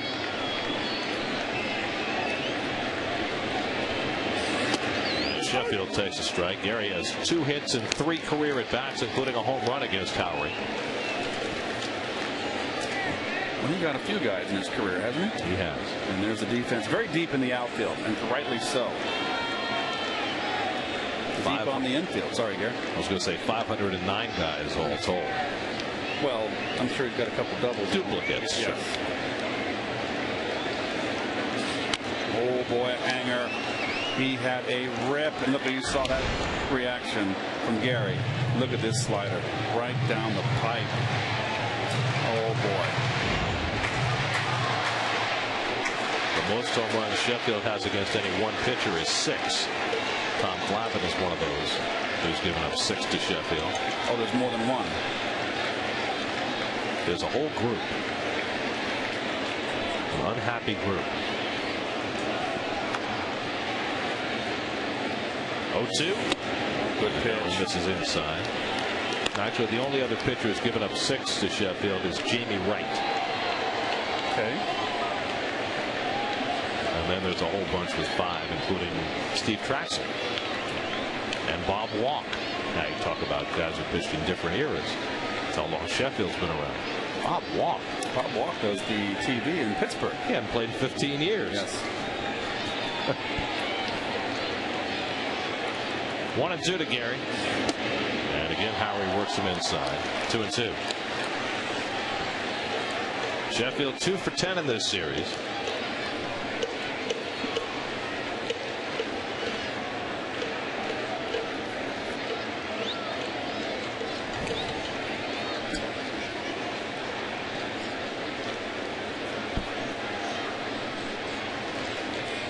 Check the grip here. Can't see where the seams are in the ball. Slider. Oh boy. On the outside corner. Sheffield didn't think so, but Scott Berry punches him out. And Howery gets 2 big outs for the Giants at the bottom of the 7th.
text poll. We asked whether you think the Mets should shut down David Wright for the season, and a small majority says yes, they should.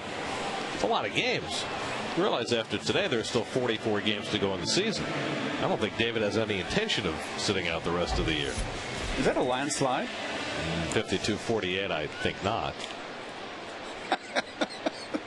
Well, Tim Redding, 21st start, appearance. Check that.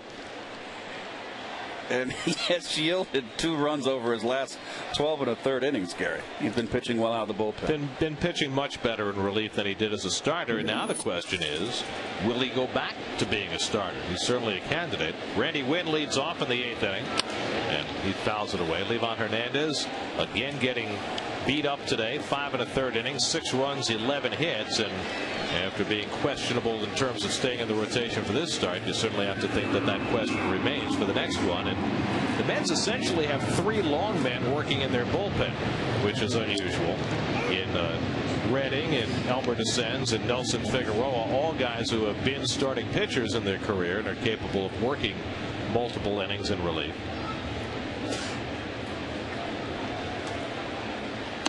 And Wynn tries to hold the swing, and he stopped it in time. Tom Hallion with the call. Justin Miller up in the Giants bullpen. The Illustrated Man. Hard to tell with the long sleeves. Well, he's the last guy who wants hot weather to come, as Major League Baseball has mandated that he wear those long sleeves. And on 0-2, Wynn pulls a base hit. So a leadoff single for the Giants. Wynn's second hit of the game. Time to check in with Chris Carlin in the studio for a New York State Smokers Quit Line game break.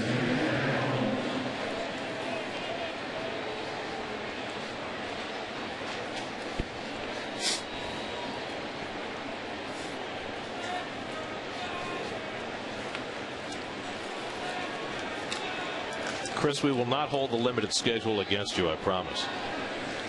Well, Texas overtook the Red Sox in the wild card, did they not? They did. They beat them last night after Frank Francisco had blown up earlier in that series. He pitched a 1-2-3 for a save, and Texas up a half game on Boston starting play today. Aaron Rowan has singled and homered today, 2 for 3. With it away in that game in Texas today, Joe Mauer has a home run for the Twins. 23 home runs for Mauer. Came into the day hitting .377. He's a catcher. Maybe he can hit. Maybe one of the best offensive seasons a catcher's ever had. Has he got enough at bats to get be eligible? He does. Is he ahead of Ichiro? Oh yeah. He leads the majors in hitting. I mean, he missed what, the first month, Mauer? He did. And he's got 23 home runs. It's not easy. I don't care how many months you play to get 370. And he was hitting over 400 for the first month or so after he came back. He's not a speedster, right? All his hits are earned. He can hit. Rounded to the right side. Castillo can't run it down. Wynn will pull in at second. And the Giants, with 2 ground ball singles, have the first 2 men on against Redding. Well, this is the old Baltimore chop, just out of the reach of Luis.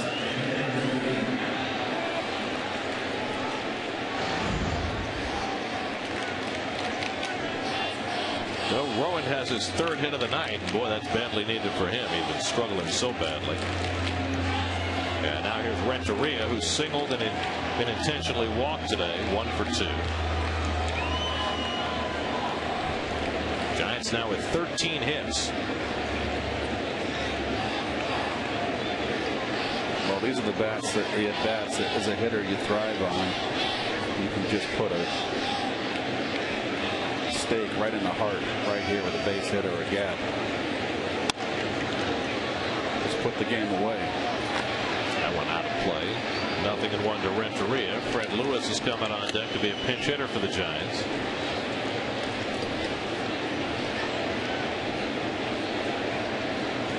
There's a Ray Knight fan. I'm a Ray Knight fan.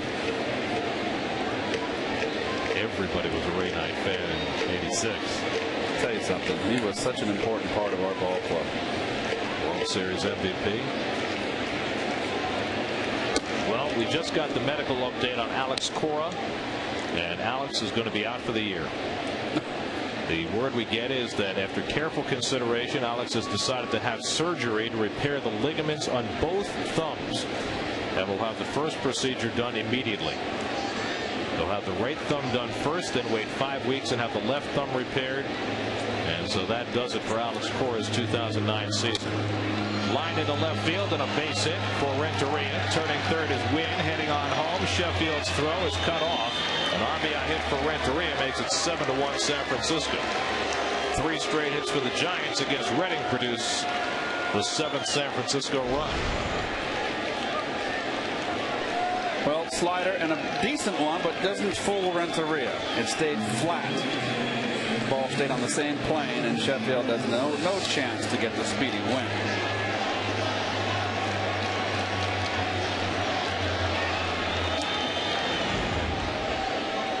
So a run is in, still nobody out, and now Fred Lewis will pitch it for the Giants.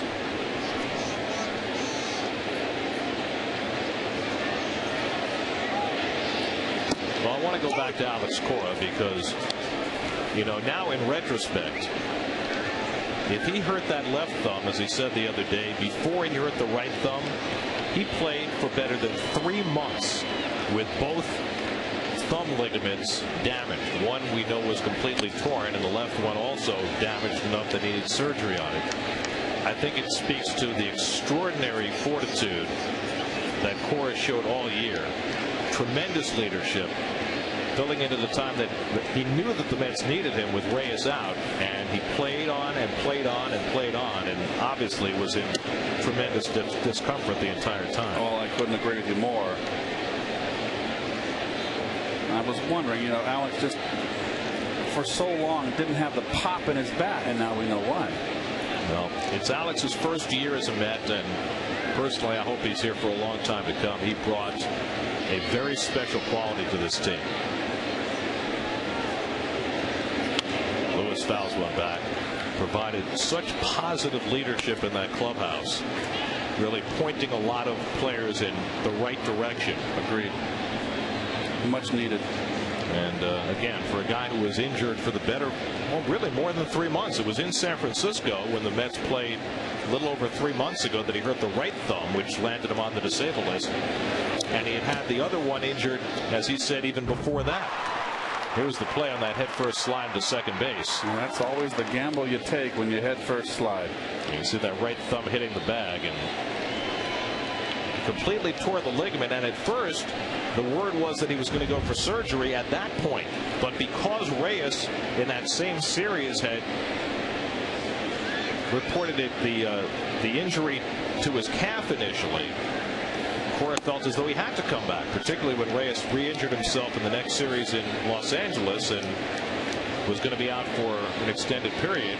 Alex said, forget it, I'm not going to have the surgery. I'm going to stay, I'm going to play and help the team, and help it he did. 2-2 to Lewis. 3-2.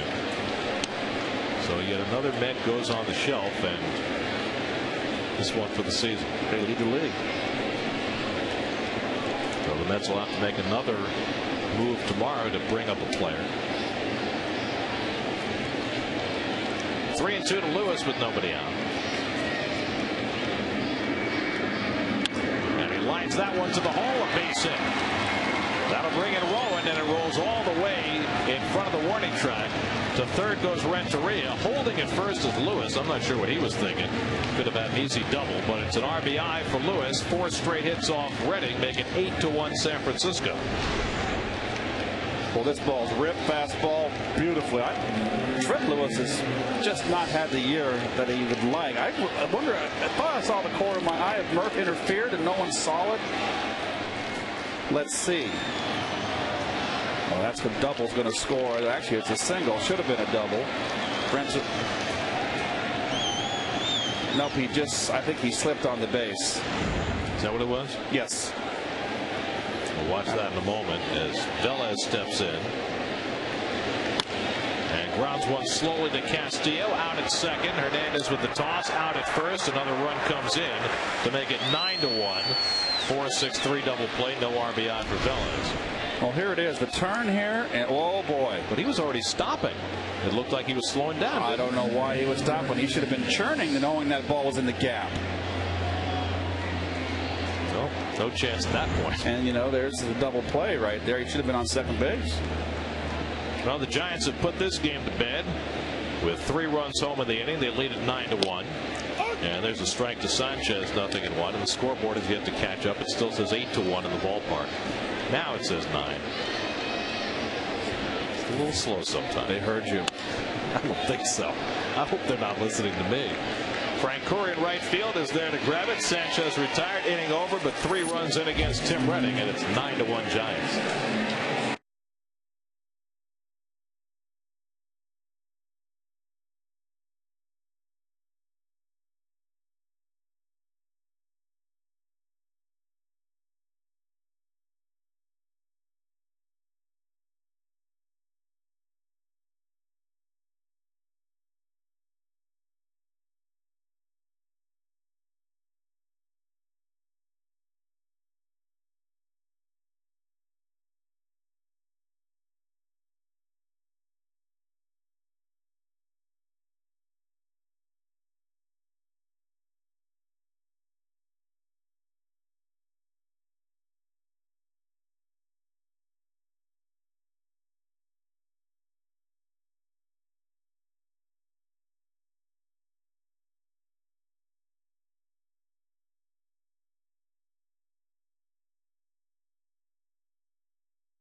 Pittsburgh wants to know, Keith, how often did you guess at the plate when you were hitting? Well, Raj, I'll tell you what. I never, I guessed sometimes, very little, but it was more, I didn't like to guess. It was look fastball in anticipation of a breaking ball. That's a whole different program right there. Once you look for a curveball, you cannot catch up to a fastball. But if you're in the back of your mind, in anticipation of a geared fastball, in anticipation of a breaking ball, you can hit the fastball too. Did you know Roger before that question? No. Because you seem very informal with him. Oh, well, you know me, I call you Gare. That's true. Affectionately. But you've known me a long time. Justin Miller on to pitch for the Giants at the bottom of the 8th. 2-0 to Daniel Murphy. Now, seriously though, we talked about this the other day. Hitters, you think guess a lot more now than they did in your day. Yes. I was shocked with Daniel Murphy's. Murphy drives one deep to center. Back goes Rowan. He won't get this. And it hops off the wall. A long double for Murphy. His 20th 2-base hit of the year, leading off the bottom of the 8th. Well, Murph gets a fastball here. You got to make sure every at bat counts. You got a pitcher out there with an 8-run lead late in the ball game. He's not going to walk anybody. He gets behind. He might try to get ahead with the fastball. Those are the at bats that you don't give away. But you know, I was shocked. I mean, we had a lot of Murph goes into immense detail for a guy that hasn't had a whole year in the big leagues on every at bat when you have post-game interviews with him. And last night, for the 3rd time, he said, I was looking for a breaking ball the first pitch. So, you know, when I was a young kid, I never looked for a breaking ball, looking for a fastball to hit. But things are different today. They've got all the tape and they're on the computer, and, you know, they can go over and over and over again and watch the starting pitcher, see what he's got. They have all that numbers and percentages of pitches in certain counts. And we didn't have that in our day. Well, did the fact that you didn't have that mean that you were less aware of what pitchers' patterns were for guys you had faced before, or was it more about the guys you haven't faced before? Well, it was baptism by fire, Gary. You can become familiar with the pitchers as you get more experienced. Renteria on the back end. Throws out Frank Core for the first out. I think to this day that there's too much thinking being done for the players by the coaching staffs. And even down the minor league level. How are you going to develop a leadership if you've got people that are coaches and managers that are telling you what to do and thinking for you? How are you going to become better? You know, if you trial and error, you learn from your mistakes. And then that's when the coach would come to you and say, now, you realize what you did. You know, you should have done this and you did that. And you put that back in your brain and you don't make that mistake again. Hopefully not. But I just think there's too much overcoaching today on every level. I don't think it's a good thing. But is there too much? I mean, you're talking about a player going into an at-bat with a certain mindset based on what he's seen in video, what he's seen in scouting reports. As Tatis lines one to Renteria, another line drive out. Second in a row for Tatis. This time, Murphy able to get back, 2 away. You're talking about a hitter going in with a game plan based on what he's seen and read in a scouting report. You know, Yogi Berra famously said years before you played, you can't think and hit at the same time. Do you think sometimes there's too much thinking going on? There's a lot of hitters, they call third strike, fastball. You think, let's just be current. Matt Cain's going to pitch the same to Gary Sheffield as he is to Anderson Hernandez? Is he going to pitch the same to him with nobody on base or with runners in scoring position? I don't think so. I mean, so if you're a quality hitter, you're going to be pitched to differently than if you're a 220 hitter or a table setter. That's a good point. So you're saying that if I look at the tendencies of a pitcher, it may depend on who he's pitching to. Exactly, and just remember every at bat you have with him. File it away. Lead off.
By Geico, by Citi, and by Audi. Truth in engineering. Nelson Figueroa will pitch the 9th inning for New York. Well, Nelson, of course, had that first start where he got rocked and then came back and had a fine appearance in relief. Good comeback for Nelson, one of the good guys. And he hadn't had much work since coming up. He hasn't been out there in a while. Last time he pitched was in San Diego 9 days ago. And he'll come on here for a mop-up inning tomorrow night. Opening game of 3 between the Mets and Braves. 6:30 the coverage on SNY. Oliver Perez makes the start for the Mets, and Derek Lowe will pitch for Atlanta.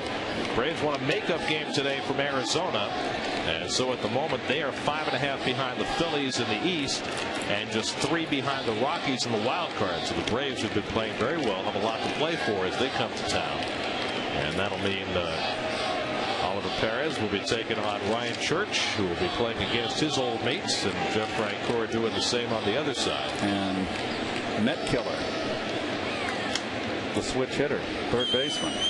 Well, Chipper played today. He's been, in and out of the lineup because of his various ailments, but he played today at 3 at-bats against Arizona. But the Braves will be without Nate McLeod, who went on the disabled list today with a hamstring injury. Was it a hammy or a groin? I thought it was a groin. Hamstring. At least that's what I read. I don't have intimate knowledge of his leg. Hope not. Sandoval with a big rip, and it's 0-2. Sandoval drove in a run with a long double to center back in the 3rd. Benji Molina on deck, and then Travis Ishikawa here at the top of the 9th. Another rough day for Livan Hernandez. 5 1/3, 6 runs, 11 hits. Elmer DeScent faced 5 batters, retired them all. Tim Redding had a rough 8th inning, gave up 3 runs and 4 hits as the Giants parked this game.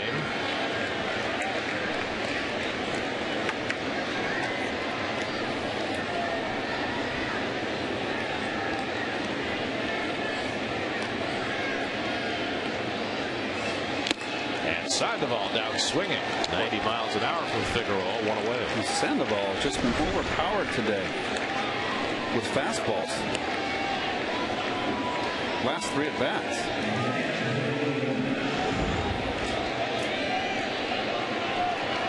So 1 out of the top of the 9th.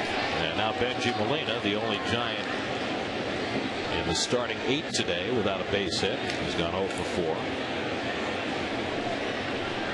Giants with 9 runs and 15 hits on the evening.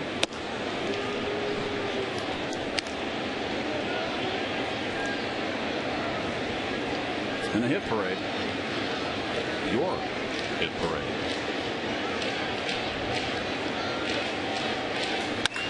Oh boy, now Benji Molina joins the parade. Ball was ripped.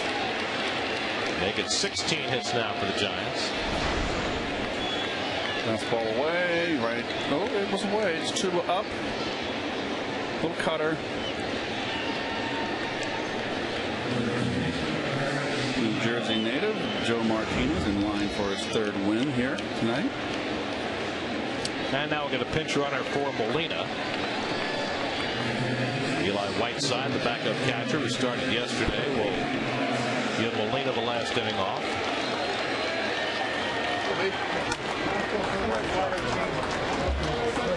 That's a former catcher as a manager, making sure that his #1 catcher gets every break that he needs. Of course, Bruce Bochy also likes to give time to the backup catcher, having been one himself. Yes. Travis Ishikawa up for the first time, came on for defense in the 7th for Ryan Garco. We got Ronnie back tomorrow, huh? 3-man booth. How about that? Next couple of days. Be interested to hear Ronnie's take on the beanball the other day. You and Ralph both had very interesting perspectives on it coming out of Saturday's game. But it's always interesting to get a pitcher's take on how that all works in terms of getting retribution, which direction you go in, and who sends the message. Well, you remember all those years. I want to ask Ronnie if the rule was, instead of hitting their, get my best hitter, we're going to get yours. If the rule was you hit one of our players, you the pitcher, and you get drilled. If that was the rule, would it affect Ronnie as far as knocking people down? Because that ball hurts. Rounded down to first. Murphy on the backhand gets the out at second. Figueroa covers, but can't make the grab. And safe at first is Ishikawa. Well, nice play by Murph. Plays the backhand nice. He does well. He doesn't set himself on that ball in the hole. He kind of throws on the run. I like that.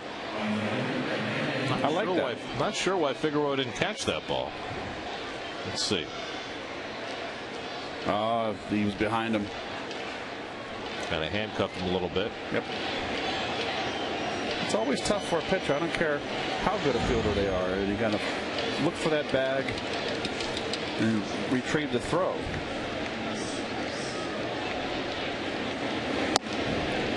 Ball one. I thought it was interesting in the San Francisco papers, just talking about what you were mentioning. Matt Cain said that he expected Santana to throw at him. Really? Yeah. He said he was surprised that Santana didn't throw at him as opposed to throwing at Sandoval. Randy Wynn has his third consecutive hit, and the Giants just keep on adding him on. That's 17 hits now for San Francisco. So, you know, it's not, if you take Cain at his word, it's not a cut and dried situation. Right. Well, you know, remember when getting back to DH in the American League, you remember Pedro had a reputation of being a headhunter. But he had that in Montreal, too, even before he went to but Boston. when he came back over here with the Mets, he certainly didn't throw to anybody. Well, he didn't throw as hard as he did back then. I mean, I remember when he first came to Montreal from the Dodgers, he had a big-time reputation. That's why Reggie Sanders charged the mound on Pedro when Pedro hit him while he was working on a perfect game.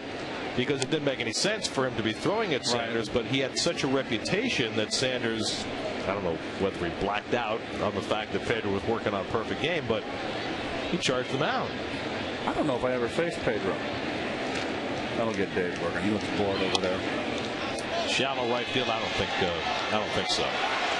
Played on a hop by Frank Cora. The throw to the plate. Schneider with the 10 save. Ishikawa gets in to make it 10-1. Strong throw by Frank Cora. But Rowan's fourth hit of the day drives in a run. Well, I guess Rowan's out of his slump. Nice on a short hop, too, and off balance. Strong throw, and he beat it.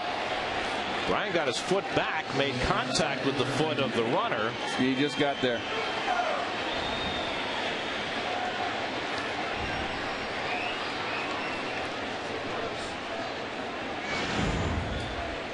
So Rowan with 4 hits and 2 RBIs today. Schneider coming back, grabs the pop-up by Renteria to end the inning. But the Giants tack on. Last chance.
And Bobby Ojeda for all of tonight's highlights, exclusive interviews. We'll hear more about Alex Cora's double thumb surgeries that are upcoming.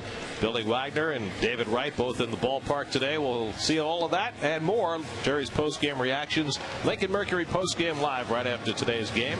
And after all 162 Met games here on SNY. New battery for the Giants as we go to the bottom of the ninth. Eli Whiteside, who pinch ran, stays in the game. And Marquín Valdez will come in to try and get the final 3 outs. Well, 38th appearance. Same amount of hits as innings pitched, just about. Half and half on the walks. You have to size him up and say, I can get some pitches to hit. When you got half and half walks to innings pitched, I'm going to get some pitches to hit. But not anymore. I can't play. Well, Anderson Hernandez can, so not one Hernandez, but I'm a done. different one. I'm done. Anderson is 1 for 3 today, single back in the 4th.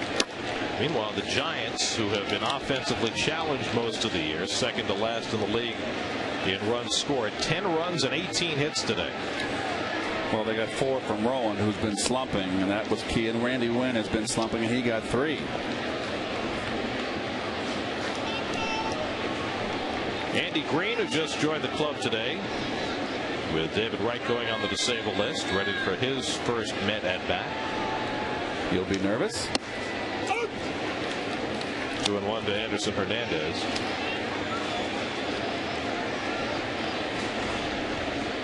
So Bobby O's on tonight, huh? And Chris? Bobby works hard. So do you. Big work ethic around here. Oh, yes.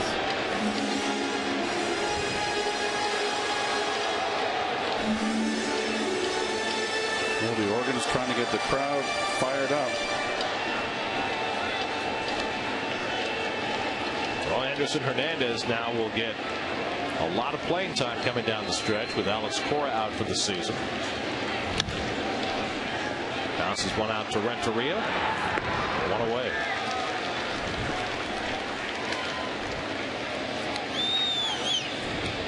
Now Andy Green will make his Mets debut. Andy was with the Mets in spring training this year. Went down to Buffalo and was hurt for a couple of months. Fits right in, huh? Little 3 years, came up 04 in Arizona. 73 games in 06. 07, he spent the year in Japan playing for the Nippon Ham Fighters. And he was hitting at 270 at Buffalo, where he played only 36 games because he was hurt. It's this one in the air, deep down the left field line. Moving over is Velez, but it goes in the crowd.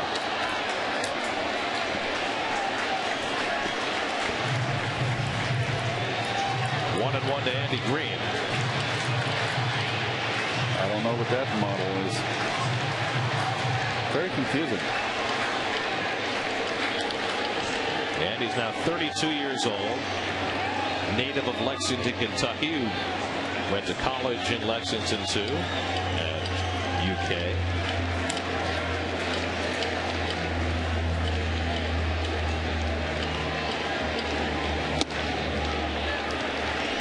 Two and 1.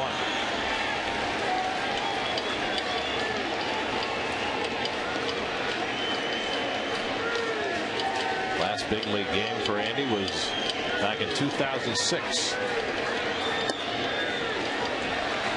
And he works the count to 3 and 1.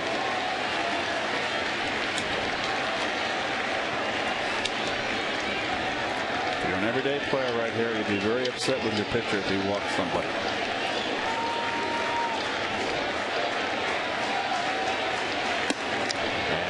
Marquín Valdez does just that. And Andy Green gets a standing ovation from the diehards behind the first base dugout. I'm telling you, the Met fans that are here are into it. Well, that's how it works, you know. The more lopsided the score, the more that the people remaining are your true never say never, never quit diehards. We had $38,584 paid today, probably a third of that still on hand and staying till the end. That was me back in the day. It was you? Yeah. Upper tank? Never left. Did you try to sneak down to the box seats? No, then I would have missed a pitch. I could never do that. It's toward the middle. Nice play by Sanchez. Out at second, out at first. Ball game over. Giants turn a 4-6-3 double play to end it and gain a split of the 4-game series. A dominating performance by the Giants. Joe Martinez comes back home and gets his third big league win as Jerry Manuel's